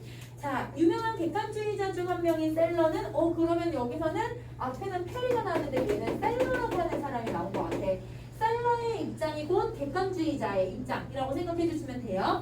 셀러는 윤리학에 있어서 형식주의와 실질적인 가치 윤리학이라고 하는 책에서 가치를 담고 있는 대상은 물론 그것들에 대한 우리의 반응, 이 반응이 아까 이거에 대한 평가를 얘기하는 거지, 이 평가도 독립적으로 존재한다고 주장을 한다. 했던 말 또 하는 거네. 말만 좀 바꿔서. 그치? 그래서 여러분 얘랑 가치랑 인간의 평가는 독립적 이렇게 주장을 하는 거죠. 자, 빨간 풍선의 이 빨간색이 풍선의 표면을 지시하는 게 아니라 하나의 특성인 빨간색 자체인 것처럼, 왜? 그 독립적으로 존재하는 것처럼 가치도 그것을 담고 있는 그림이나 동상이나 음식과 같은 담지자, 여러분 담지자는 특성을 갖고 있는 애들을 얘기를 해요. 특성을 가지고 있는 애들과는 상관이 없이 독립적으로 존재하는 성질이라고 여긴 것이었다. 이를 바탕으로 셀러는 가치 자체가 상대적인 것이 아니래요. 근데 여러분 자, 가치가 상대적인 것이 아니라 라고 해서 부정의 표현으로 설명을 했어요. 그러면 여러분 이거는 상대적이라고 연결을 해주면 안 되는 거고, 가치를 보면 뭐라고 설명을 해야 될까? 반대말 찾아주면 되지? 상대적인 반대말이 뭐예요? 절대적. 우리 여러분 상대평가의 반대말이 절대평가잖아. 그치? 절대적이야. 이런 건 알아야지. 그래서 여러분 가치는 절대적인 존재구나. 가치는 누가 봐도 똑같이 인식하는 절대적이라는 거야. 누가 봐도 똑같은 거. 자, 절대적인 것이라서 가치에 대한 우리의 인식이나 평가만이 상대적이라고 주장을 하는 거다. 그럼 여러분 사과가 가지고 있는 가치는 절대적, 사람들의 평가는 달랐지, 상대적. 이렇게 보는 거예요. 얘는 모든 게 다 상대적. 자, 그다음 다시. 그는 가치가 이성에 의해서 파악되기 힘들다는 거, 그래서 사람들이 주관주의에 빠지기 쉽다는 걸 인정하면서도 인간이 가치를 통찰하고 서열화할 수 있다라고 주장을 한다. 여러분 사람들이 이게 얘들아 너무 상대적인 것을 인정을 하니까 주관주의에 너무 쉽게 빠져들 수 있다라고 하는 단점은 있지만, 얘가 이 가치를 어떻게 보겠다고 얘기를 하고 있냐면 또 서열화가 가능한 거. 서열화가 가능하다는 건 우선순위를 정할 수 있다라고 보는 거네, 가치에 대해서. 자, 가치 그 자체는 객관적이기 때문에 인간이 그 자체로 평가할 수 있다라고 보는 것이다. 그럼 이런 가치는요, 인간의 평가가 가능하대요. 인간이 그 자체에 대한 평가는 가능하대요. 가치 그 자체에 객관적으로 평가될 수 있다고 주장하는 사람은 미나 성과 같은 가치가 그 어떤 사회에서는 이 보편적으로 그 가치를 인정받을 것이라고 여기고 있다. 얘들아 어느 순간이든 다 보편적이래. 얘가 얘들아 왜 보편적이냐면 누가 봐도 절대적이니까. 어느 누가 봐도 다 똑같이 느낄 거니까. 자, 여러분 얘는 가치가 보편적이었어요? 주관주의는 가치가 보편적이지 않았어요. 왜? 내가 느끼는 거에 따라 달라질 거니까 개별적인 성격을 가지고 있었고 얘는 보편적인 성격을 가지고 있다는 거죠. 여러분이 보든 내가 보든. 예를 들면 여러분 누군가를 도와주는 행위, 누군가를 얘들아 정말 순수한 마음으로 도와주는 행위는 그 어느 누가 봐도 다 똑같이 좋은 거야. 이렇게 판단할 거야.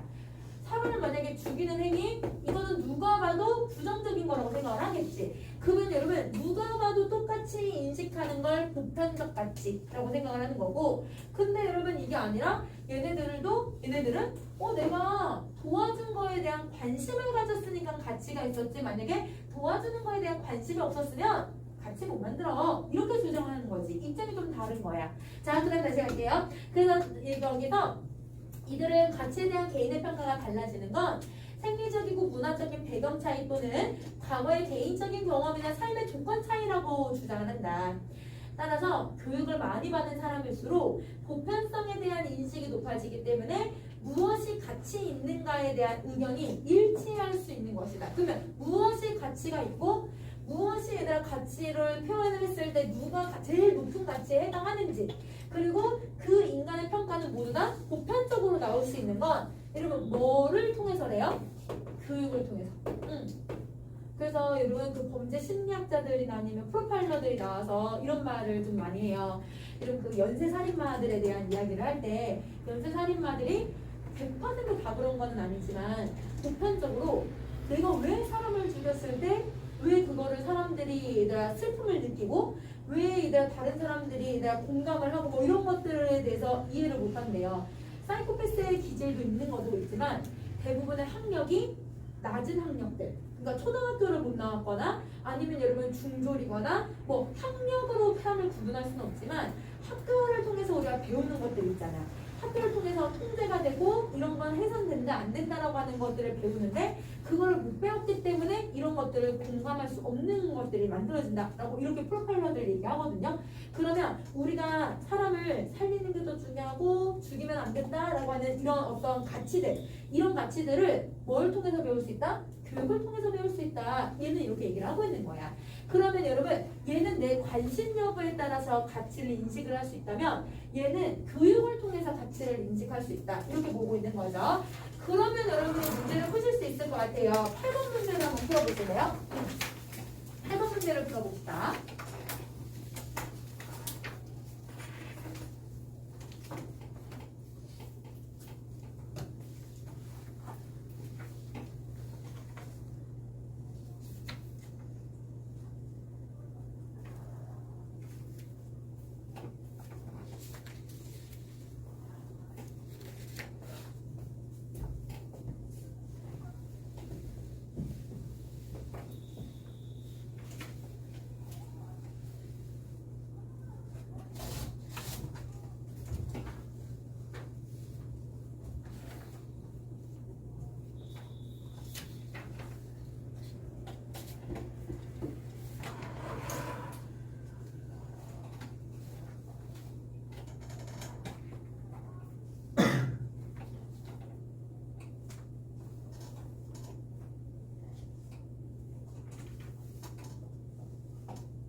갈게. 여러분 가에서 이거는 양보하는 행위에 대해서 설명하고 있는 문장이잖아요. 이거는 앞에서 설명하고 있는 사실 판단. 왜냐면 했는지 안 했는지에 대한 평가를 할 수 있는 부분이지, 그치? 근데 그 행위를 가지고서 나는 긍정적인 평가를 하고 있잖아. 이게 그러면 가치 판단. 자, 근데 여러분 다는 부정적인 평가를 했잖아요. 그러면 이것도 가치 평가, 판단. 우리 앞에서 배웠던 개념들은 적용해봐야지, 그치? 자, 사실 판단이고 가치 판단이고, 가치 판단은 이 가치가 있느냐 없느냐, 가치가 무엇이냐라고 하는 인식인 건데, 긍정적인 가치를 가지고 있다, 부정적인 가치를 가지고 있다고 얘기를 할 거야. 그러면 여러분 이렇게 생각을 해보자. 머릿속으로 이걸 딱 선택지를 보기 전에 주관주의자들은 이 행위에 대해서 어떤 사람들이, 나라고 하는 다른 사람들이 관심을 가지고 있었으니까 가치를 부여했을 거야. 이렇게 생각을 할 거고, 근데 여러분 객관주의자들은 가가 그 자체로 뭘 가지고 있고 가치를 가지고 있고, 그거를 나하고 다가 어떻게 했다? 평가했다. 이렇게 여러분 생각을 하겠죠. 그죠? 그래서 요렇게 두 가지 관점을 나눠서 문제를 풀어보시면 여러분 이해하기 좀 쉬울 것 같아요. 1번 갈게요. 페리는 가에 기술된 A의 행동이 관심의 대상이 되지 않았다면 그러면 나다의 같은 평가도 당연히 이루어질 수가 없는 거죠. 그러니까 요거는 선행 조건이 맞으니까 얘는 오케이. 자, 2번. 페리는 가에 기술된 A의 행동에 대해 나다와 같은 평가가 이루어진 것은 관심을 가지고 있었기 때문에 뭘 부여해 준 거예요? 가치를 부여해 줬겠죠. 그러면 얘도 맞는 말 되는 거네. 자, 3번 갈게요. 셀러는 가에 기술된 A의 행동과 상관없이 A의 행동이 지니고 있는 가치는 얘가 가지고 있는 가치, 내가 평가를 내리는 가치 다르다고 얘기를 했잖아요. 그럼 독립적으로 존재하고 있는 것도 맞는 거죠. 3번 맞아요. 자, 4번. 셀러는 가에 기술된 A의 행동이 행동이 지닌 가치 그 자체에 대한 평가와 나다의 평가는 구분된다고 볼 것이다. 그쵸? 여러분 독립적이라고 얘기를 했고 개별적이라고 얘기를 했잖아요. 그러니까 당연히 구분을 해줘야 되는 거죠. 이것도 맞는 말이에요. 자, 5번 갈게요. 셀러는 가에 기술된 A의 행동이 지닌 가치 자체가 본래부터 가치는 무조건 어떻게 하기로 했어요? 셀러는 절대적. 그렇지? 그러면 여러분 이렇게 상대적이지 않다라고 하는 본문에 나온 내용을 반대말로 절대적인 내용으로 물어볼 수 있어요. 그래서 여러분 이런 식으로 상대적이라고 하는 말은 그러면 절대적이라는 반대말이기 때문에 답이 될 수 없다. 이렇게 생각을 해주면 되겠지? 그래서 답은 5번이 돼야 돼요. 자, 그러면 나머지 거는 여러분이 숙제를 푸시고 선생님이랑 오늘은 요 내용을 한번 해볼게요. 다른 지문을 하나 더 갈 거야.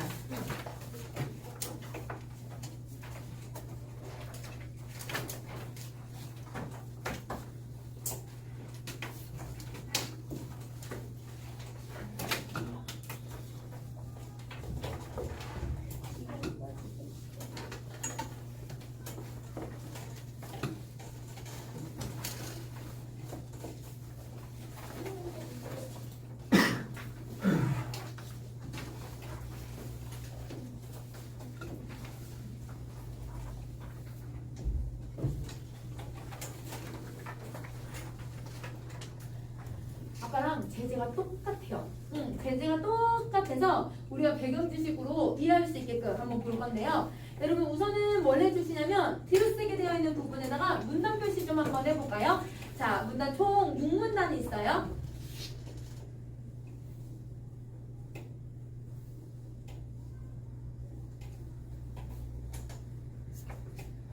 이 문단이 1문단에 한 5줄 내려와야 2문단이 있어. 그래서 혹시나 개수 안 맞는 친구들은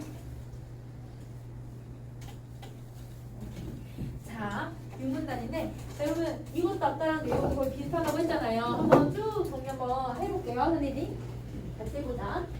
자, 우선 첫 번째 윤리학에서 선은 여러분 즉 좋은과 관련해서 우리 여기서 선이 착하다는 뜻이 아니라 여러분 이렇게 윤리학이나 여러분 아까 가치라고 하는 거에서는 좋음, 나쁨 이런 걸로 타당한지를 설명하는 내용이야. 자, 이런 여러 쟁점이 있다. 여러분 여러 쟁점이 있다고 했으니까 적어도 몇 개 이상이 나와야 돼요? 2개 이상 나와야 돼요. 그쵸? 자, 선이란 무엇인가? 쟁점이 자, 선을 쾌락이라고 간주해도 될까? 쟁점 2번. 선은 도덕적으로 옳음 또는 정의와 어떤 관계를 가지고 있을까? 쟁점 3번. 이러한 쟁점 중에 하나가, 여러분 자, 이렇게 이런 쟁점이 여러 개가 나열됐는데 이러는 중에 하나가라고 하는 건 앞에 걸 설명하겠다는 뜻일까? 앞에 걸 설명하는 게 아니라 다음에 나올 걸 설명할 거야 라고 얘기를 하는 거예요. 그러면 여러분 우리가 봐야 되는 쟁점은요, 선은 객관적으로 존재하는가 라고 하는 문제, 즉 여러분 쟁점 4에 대한 이야기를 하겠다는 거예요. 그러면 우리는 선이 객관적으로 존재하는가,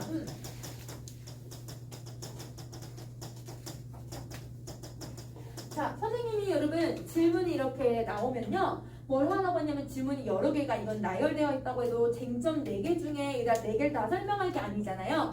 쟁점 하나만 설명할 거니까 질문이 사실은 궁극적으로 하나만 나온 거잖아요. 아까 같이 질문이 여러 개가 나온 게 아니니까 이렇게 질문이 하나가 나오면 여러분 항상 OX로 생각을 해주셔야 돼요. OX니까 객관적으로 존재해. 객관주의에 대해서 먼저 얘기를 하고, 객관적이잖아. 그럼 이건 주관주의에 대한 입장이 나올 거라는 거지. 그러면 객관주의하고 주관주의에 대한 내용이 다음에 나올 내용이라고 생각해 주시면 돼요. 그러면 가볼게요. 자, 두 번째. 플라톤은, 그럼 여러분 이 플라톤이라고 하는 사람은요, 어떻게 생각을 해주시면 되냐면, 쟁점을 제시하려고 하는 첫 번째 입장에 해당해요. 그래서 얘는 쟁점에 대한 입장 1번이라고 정리를 해주면 될 것 같아. 쟁점에 대한 입장 1번. 자, 갈게. 플라톤은 우리가 감각으로 지각하는 현실 세계는 가변적이고 불완전하지만 우리가 이성으로 인식할 수 있는 이데아의 세상은 불변하고 완전하다고 보았다. 그러면 여러분 지금 플라톤이라고 하는 사람은요, 현실이라고 하는 세계와 그 다음에 이데아라고 하는 세계를 지금 두 개로 나눠 놓았는데, 현실이라고 하는 세계는 어떤 곳이라고 생각을 하고 있냐면 뭔가 계속 변한대. 그리고 일단 얘가 완전하지가 않대. 불완전하대. 그리고 얘는 뭘로만 인식할 수 있다고 하냐면 감각을 통해서만 인식할 수 있대요. 자, 근데 이데아는 변하지 않는데요. 완전하대요. 그리고 여러분 이성을 통해서 인식할 수 있대요. 여러분 선생님 지금 이제 이렇게 박스로 표시하고 있는 내용을 여러분이 플라톤이 나왔을 때 기본적으로 알고 있어야 되는 배경 지식. 여기서는 문장으로 풀어냈지만 여러분이 알고 있어야 되는 기본 내용. 자, 여기에 하나만 더 설명을 하면, 여러분도 이걸 철학에서 배운 친구들도 있겠지만 다시 한번 설명을 해보면 이렇게 간단하게 보시면 돼요. 플라톤은 세계가 두 개가 있다고 생각을 해요. 그러면 이런 거를 우리는 무슨 세계관이라고 얘기를 해요? 이원론적 세계관. 그래서 여러분 이게 바로 여러분은 무슨 생각을 해주셔야 되냐면, 이원론적 세계관은 이 플라톤은 무조건 가지고 있다. 플라톤은 이원론적 세계관을 가지고 있고 현실과 이데아는 똑같은 모양으로 가지고 있어. 그런데 여러분 우리 지금 이렇게 수업을 하고 있잖아요. 그러면 이데아에도 똑같이 여러분과 똑같은 사람이 앉아있고 선생님도 똑같은 사람이 수업을 하고 있는 거야. 근데 거기는 다 완벽해. 그래서 여러분 선생님이 가끔 이제 수업하다가 단어가 생각이 안 나. 그래서 선생님 막 아씨 막 이러거든요. 그래서 선생님이 또 성의만 급하니까 말을 막 가끔 더듬을 때도 있어. 그러면 여러분 여기서는 선생님이 되게 지금 완벽한 수업을 하고 있는 건 아니잖아요. 근데 거기는 정말 완벽한 수업을 하고 있는 거야. 거기는 학생들은 좋겠지, 그치?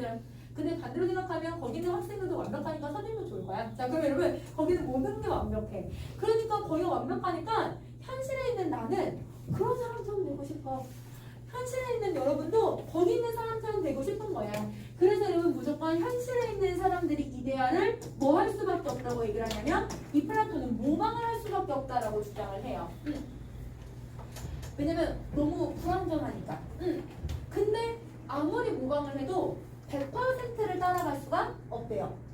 그렇지만 이거를 이성이라고 하는 것을 통해서 이해하고 내가 교육을 통해서 배우게 되면, 그러면 이데아의 세계를 인식할 수 있을 정도는 된대. 100%를 따라갈 수는 없지만 교육을 통해서, 혹은 여러분 내가 이성을 갈고 닦으면 100%는 아니지만 인식할 수 있을 정도는 된대요. 이게 플라톤의 가장 기본 입장이거든요. 이 정도는 여러분이 선생님 지금 써놓은 키워드들 정도는 여기 나오기도 했지만 이거는 여러분이 플라톤에 대해서는 좀 알고 있어야 되는데요. 그러면 바로 얘들아 뭐가 나올지도 예측할 수 있고 바로 플라톤의 입장을 알고 있으면 다른 사람들과 비교할 때 내용을 정확하게 정리할 수 있잖아. 그치? 자, 그럼 다시 한번 가볼게. 이번에는 이거는 이제 배경 지식에 대한 설명이었고요. 이번에는 선생님이 진술에 대해서 한번 정리 한번 해볼게요. 여기서 어떤 말이 나왔냐면 불변, 완전이라고 하는 단어가 나왔어요. 이런 키워드들, 이런 여러분 단어들은 100%를 설명하고 있는 단어들이기 때문에 이런 진술을 무슨 진술이라고 하냐면 단정적 진술이라고 해. 무조건 맞춰야 돼. 여러분 이게 선택지에 이게 보기에 나왔잖아? 지문에 나왔잖아? 선택지에도 무조건 100% 동일한 내용이 들어가야 맞는 말이 돼. 그래서 이런 거를 단정적 진술이라고 하는데요. 단정적 진술이 본문에 나오면 쉽죠. 왜냐면 여러분 이 단정적 진술이 얘들아 만약에 선택지에 나온다고 하면 너무 쉽죠. 왜냐면 이걸 그대로 찾아주면 되니까. 근데 문제는 이제 누구냐면 가변, 여러분 불완전, 완벽하지 않다 막 이런 단어들이 있잖아. 이런 단어들은 100%가 될 수가 당연히 없잖아요. 그러면 얘네들은 어떤 여러분 진술이라고 하냐면 이런 진술은 100%가 일치하지 않기 때문에 앞에 나온 키워드랑 뒤에 나온 키워드가 인과관계가 맞아야 혹은 여러분 이게 개연성이 맞아야 그래야 선택지의 답이 이루어져요. 그러니까 쉽게 말하면 문맥에 따라서 찾아야 되는 거야. 그럼 이런 진술을 우리는 개연적 진술이라고 얘기를 해요. 그러면 시험에서는 단정적 진술을 내는 경우들이 있어요. 그럼 예를 들면 이것만, 이것뿐 이런 식으로나 아니면 여기처럼 얘들아 100%의 의미를 가지고 있는 불변의 성질을 무조건 뭐 이런 말들 있잖아요. 이런 키워드들이 나올 때가 있어요. 문학에서나 비문학에서나 나올 때가 있는데 이런 경우는 답을 찾기가 쉽지만 이렇게 가변이나 불완전에 대한 개연적인 진술이 나왔을 때는 사실 문맥을 통해서 파악을 해야 되니까 이게 우리가 지금 보는 수능의 문제들의 대부분인 거지. 그래서 이런 내용들이 나왔을 때 문맥에서 정확하게 이해를 해봐야겠다. 이 현실이 가변적이고 불완전하다고 하는데 이게 어느 정도까지를 얘기하는 걸까? 이거를 이제 문맥에서 여러분이 찾아주셔야 되는 거예요. 그래서 여러분 선생님이 이제 비문학 개념 하나만 더 정리를 했어요. 자, 그럼 다시 갈게요. 자, 그럼 이제 어딜 가냐면 여러분 7번째 줄 다시 이어서 갈게. 그에 따르면 현실 세계는 이데아의 세계를 모방한 것이기 때문에 선생님 금방 설명했던 내용이지 모방했던 거기 때문에 현실 세계에서 이루어지는 인간의 행위도 불완전할 수밖에 없다. 이데아의 세계에서는 선과 미와 같은 여러 이데아가 존재한대요. 근데 우리 아까 앞에서 봤던 지문에서 선과 미를요 두 글자로 뭐라고 했는지 혹시 기억나요? 앞에 있는 지문에서 아까 금방 봤던 지문에서 선과 미 선우 선생님이 아까 어떤 단어랑 비슷하다고 해가지고 잠깐 앞에 잘못했었는데 같이 맞아요 같이예요. 그러면 같이라는 말로 바꿉시다. 여러분 선과 미와 같은 가치. 그럼 여러분 이데아라고 하는 말은 추상적인 거기 때문에 우리가 이해할 수가 없지만 선과 미와 같은 가치라고 하면 말을 조금 이해하기 쉽겠지. 그럼 여러분 이걸 가치라고 바꿔서 읽어볼게요. 자, 선과 미와 같은 여러 가치가 존재하는데 그 중에서도 가장 최고의 이데아니까 가치로 바꿀게. 최고의 가치는 선의 가치다. 그럼 예를 들어 선, 미, 진 뭐 이런 것들이 있으면 선이 가장 우선이라고 생각을 한다는 거지. 자, 그리고 여기서 말로 표현할 수가 이걸 선에 이대하며 인간 이성의 가장 최고의 목표는 선의 가치를 인식하는 것이다. 그럼 여러분 플라톤은 어떤 입장을 가지고 있냐면요. 또 이 가치라고 하는 게 어디에만 존재한다? 이데아에만 존재한다고 주장을 하는 거야. 그러면 여러분 이 가치라고 하는 애를 또 뭐 한다고 했냐면 선과 미가 있다고 하면 선이 우선적이래요. 가치를 서열화를 하고 있어요. 그쵸? 이게 가장 좋다고 얘기를 했으니까. 근데 우리 아까 앞에서 주관주의하고 객관주의 중에 누가 여러분 서열화를 시킬 수 있다고 얘기를 했어요? 객관주의자야. 그치? 아까 그리고 아까 본문에서도 플라톤과 아리스토텔레스라 같은 형이상학적 체계에서는 이게 객관주의라고 했었거든? 그러면 쟁점에 대한 입장 첫 번째가 객관주의에 대한 설명을 하고 있는 거야. 그러면 여러분 이렇게 우리 앞에서 아까 봤던 배경 지식을 가지고서 이렇게 활용해주면 되겠지. 자, 그 다음 다시 갈게요. 자, 말로 표현할 수 없어요. 가치라고 하는 건. 신성하고요. 독립적이래요. 왜 독립적이라는 말 썼는지 이해되세요? 객관주의여서 그래요. 자, 오랜 교육을 통해서만 인식할 수 있대요. 근데 여러분 이 가치를 교육을 통해서 인식할 수 있다라고 하는 건 아까 여러분 셀러도 그렇게 얘기하고 있지 않았어? 그치? 아, 가치를 다 똑같이 보고 있구나. 이렇게 정리를 해주면 될 것 같아. 자, 이렇게 그는 선을 그것이 선이기 때문에 욕구한다. 그것이 선이기 때문에 욕구한다는 건 선이라고 하는 가치가 그 자체로 그 선이기 때문에 인식한다라고 보는 거야. 그 자체라고 생각을 하는 거지. 자, 그래서 이렇게 인간의 관심 여부라는 상관없이 아까 관심에 대해서 얘기한 게 주관주의였어요? 객관주의였어요? 주관주의였잖아요. 주관주의랑은 상관없이 선이라고 하는 가치는 독립적으로 존재한다고 보는 입장을 선에 대한 고전적 객관주의라고 부른다. 그러면 이게 첫 번째 입장.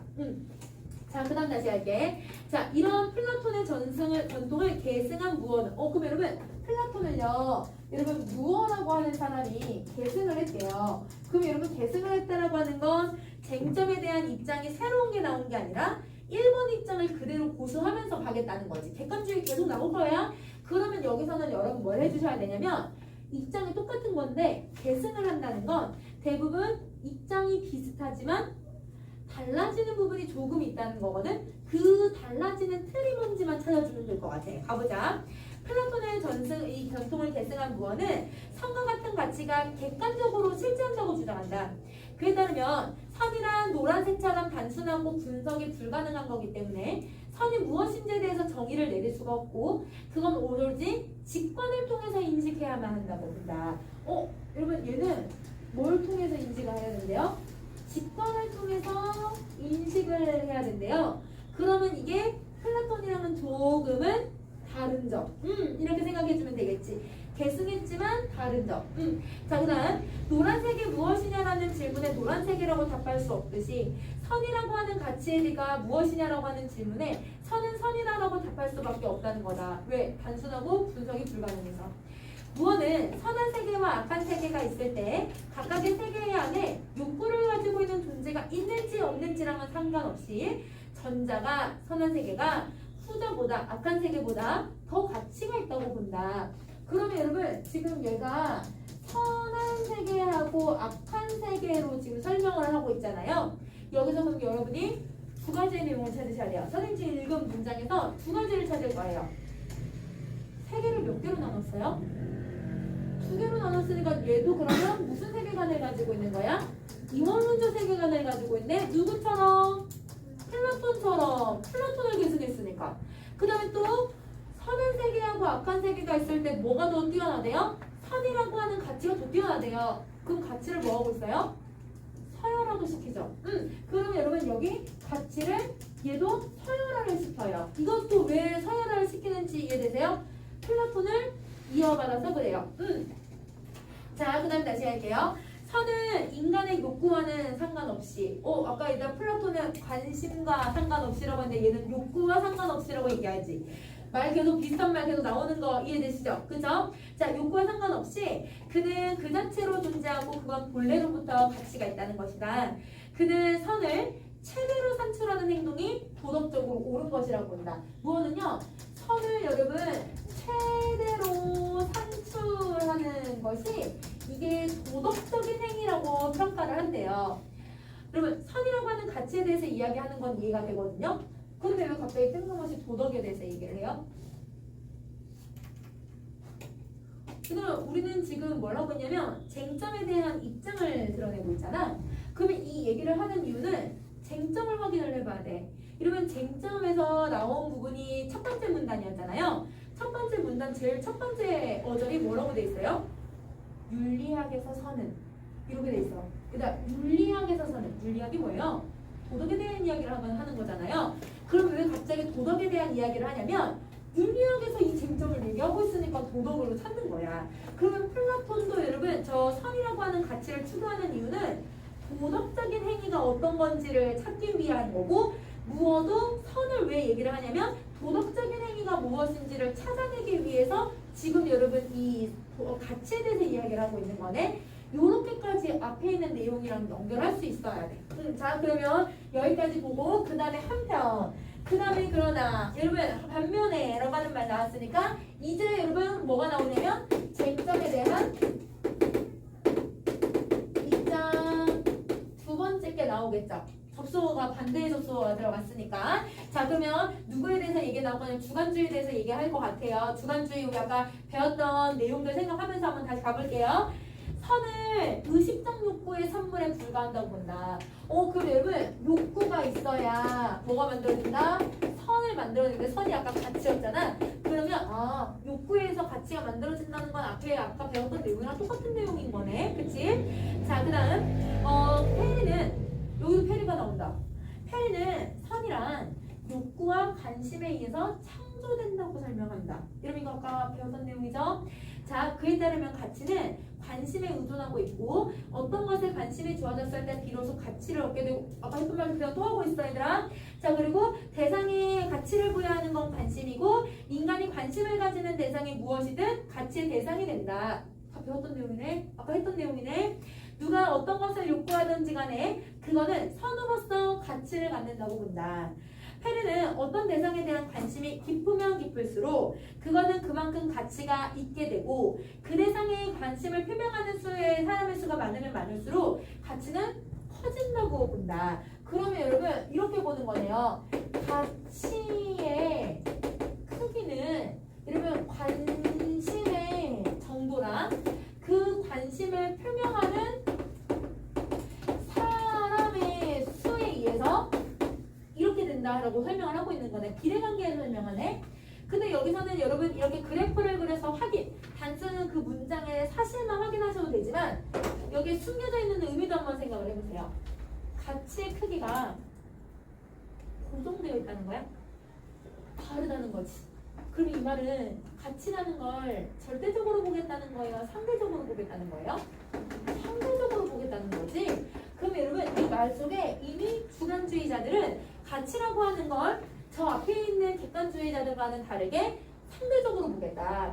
쟤는 서열화를 시킬 수 있는 이유는 절대적 누가 봐도 얘들아 이 크기나 아니면 여러분 이 모습이 동일하기 때문에 서열화를 시킬 수 있다고 보는 거고 그러면 얘는 서열 크기가 변한다고 볼 수가 없는 거고 얘는 가치의 크기가 변할 수 있다. 이렇게 보고 있다는 거야. 그러면 여기에 이렇게 숨겨져 있는 의미들도 생각을 한 번씩 해주면 좋을 것 같아. 자, 그럼 다시 가보자.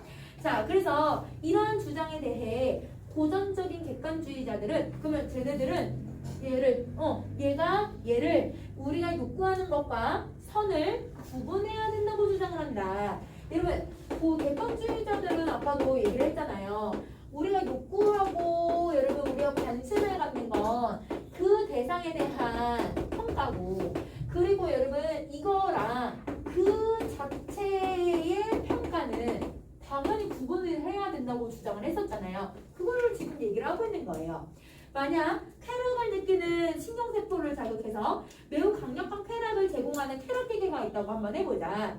그런데 누군가가 쾌락기계 속으로 들어가서 평생 살기를 원한다면 우리는 그게 선이 아니라고 말할 수 있다. 여러분 우리가 상식적으로 어디 안에 들어가서 쾌락기계 속에서 자기 혼자 쾌락을 막 만족하면서 느끼고 있는 사람을 정상적이라고 여기서 선이 착하다는 게 아니고 좋다라는 뜻이었지? 좋은 행위라고 설명할 수 있을까요? 그건 아니잖아요. 그렇게 얘기하는 것처럼 쾌락기계에 들어가는 사람이 어떤 불만도 경험하지 못한다고 해서 그건 누가 보든지 간에 나쁜 행위에 해당한다. 그럼 반대로 돌려서 여러분 내가 예를 들어서 정말 극한적으로 살인에 관심이 있다. 그럼 내가 살인에 관심이 있다고 하면 여러분 이 주관주의자들은 그것도 선이야. 그것도 가치가 있어. 관심을 가졌기 때문에 가치를 부여한다라고 하는 이렇게 말을 표현할 수 있잖아. 근데 여러분 우리가 생각해 살인이 어떻게 가치가 있지? 이렇게 생각을 할 수 있잖아요. 그렇게 보는 게 객관주의. 어떻게 그렇게 볼 수 있어? 니는 너무 극단적으로 설명을 했을 때 이건 말이 될 수 없어. 이렇게 서로의 모순을 얘기를 하고 있다는 거야. 비판을 하고 있다는 거야. 자, 그 다음 다시 할게. 이러한 논쟁과 관련해서 두 입장을 절충한 입장도 존재한다. 그러면 여러분 절충한 입장이라는 건 그러면 쟁점에 대한 입장이 세 번째에 있다. 이 세 번째 입장은 여러분이 뭘 찾아주셔야 돼요? 이 사람이 주장을 했을 때 이 주장 내용이 여러분 이거에 대한 주관주의 입장인지 이 사람이 주장하는 내용이 객관주의에 해당하는 건지 여기서 절충을 한다고 했으니까 그 절충된 내용이 각각 저 A인지 얘인지 확인을 해줘야 될 것 같아. 자 그럼 가볼게. 자 이러한 논쟁과 관련해서 두 입장을 절충한 입장도 있는데 온건한 객관주의는 선을 창발적인 속성으로서 자 이러면 선이라고 하는 가치를 뭐라고 생각하냐면 창발적이다라고 생각을 한대요. 근데 이 창발적이라는 말이 우리가 처음 들어본 친구들이 있을 것 같아요. 근데 이러면 창발적인 것으로서라고 해서 쉼표를 딱 했거든. 그럼 문장을 여기서 이 의미를 찾으려고 하지 말고 여기 뒤에서 이러면 이 창발적인 의미를 찾아봐. 자 가볼게. 인간의 욕구와 사물의 객관적인 속성과 결합을 해서 생기는 것이라고 본다. 그 여러분 창발적이 무슨 뜻인지 이해되세요? 생기는 것, 만들어지는 것. 그럼 여러분 만들어지는 것이라고 본다면 이 입장은 자 여러분 객관주의 입장이에요? 주관주의 입장이에요?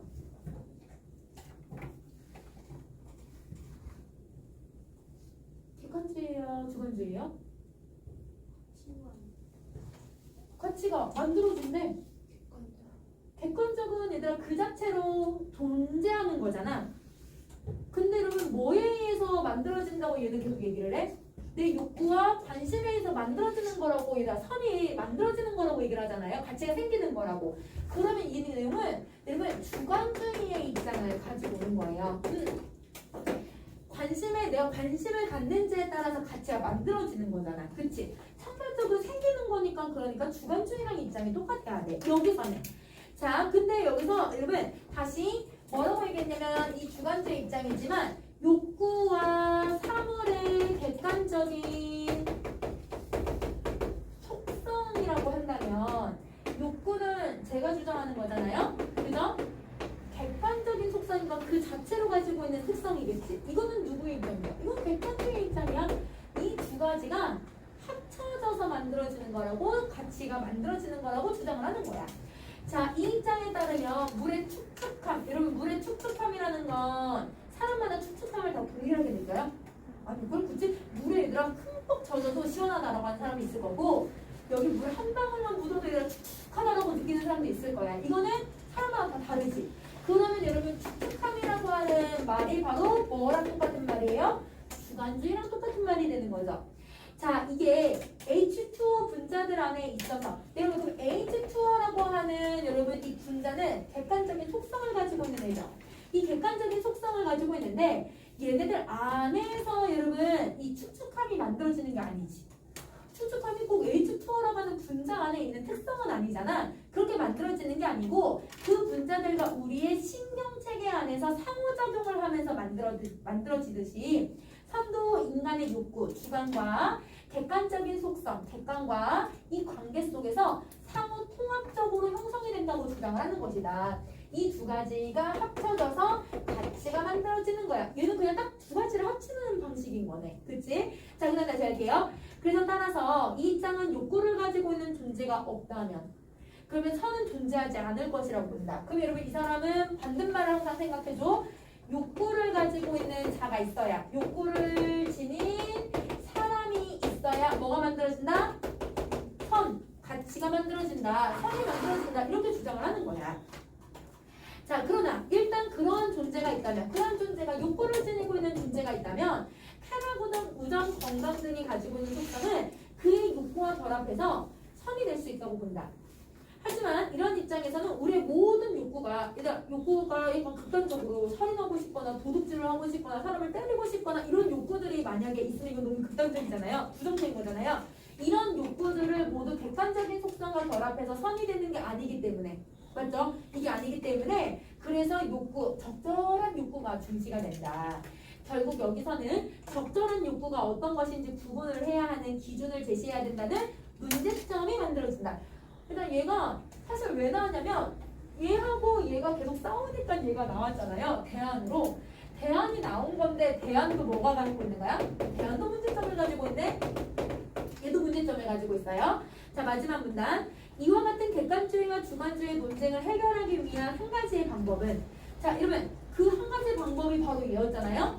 근데 이 한 가지의 방법은 문제점을 가지고 있었어요. 그러면 이 두 가지의 논쟁을 그럼 해소할 수가 없었던 거네요. 근데 이거를 불편부당하고 모든 행위의 결과를 알 수 있는 이상적인 욕구자를 설정하면 해결할 수 있대. 문제점을 해소할 수 있대요. 어떤 거냐면 이상적인 욕구자를 설정하면. 그럼 자, 이상적인 욕구자는 그는 편견이나 무지로 인해서 잘못된 욕구를 가지고 있지 않기 때문에 그가 선택하는 건 모두 선이래. 그러면 이 사람은 쾌락기기를 선택할까 말까? 안 할 거야. 그러니까 여러분 이 사람은 여러분 주관주의자들에게 적절한 여러분 욕구자가 있다라는 걸 알려줘서 적절한 욕구를 배울 수 있게 해줄 것이고, 그러면 여러분 이거를 누가 볼까요? 객관주의자가 그거를 쾌락기계라고 하는 예시를 들어서 깔 수가 없는 거죠. 이 두 가지의 논쟁을 다 해결할 수 있다고 보는 게 바로 요거라고 보는 거예요. 자, 그래서 그가 선택하는 아는 거는 악이 될 수밖에 없다. 그러면 여러분 요게 궁극적인 문제 해결법이다. 이렇게 주장을 하는 건지. 그러면 여러분 선생님 지문은 다 읽었거든요. 그럼 여러분이 문제 3개를 지금 풀어보실래요?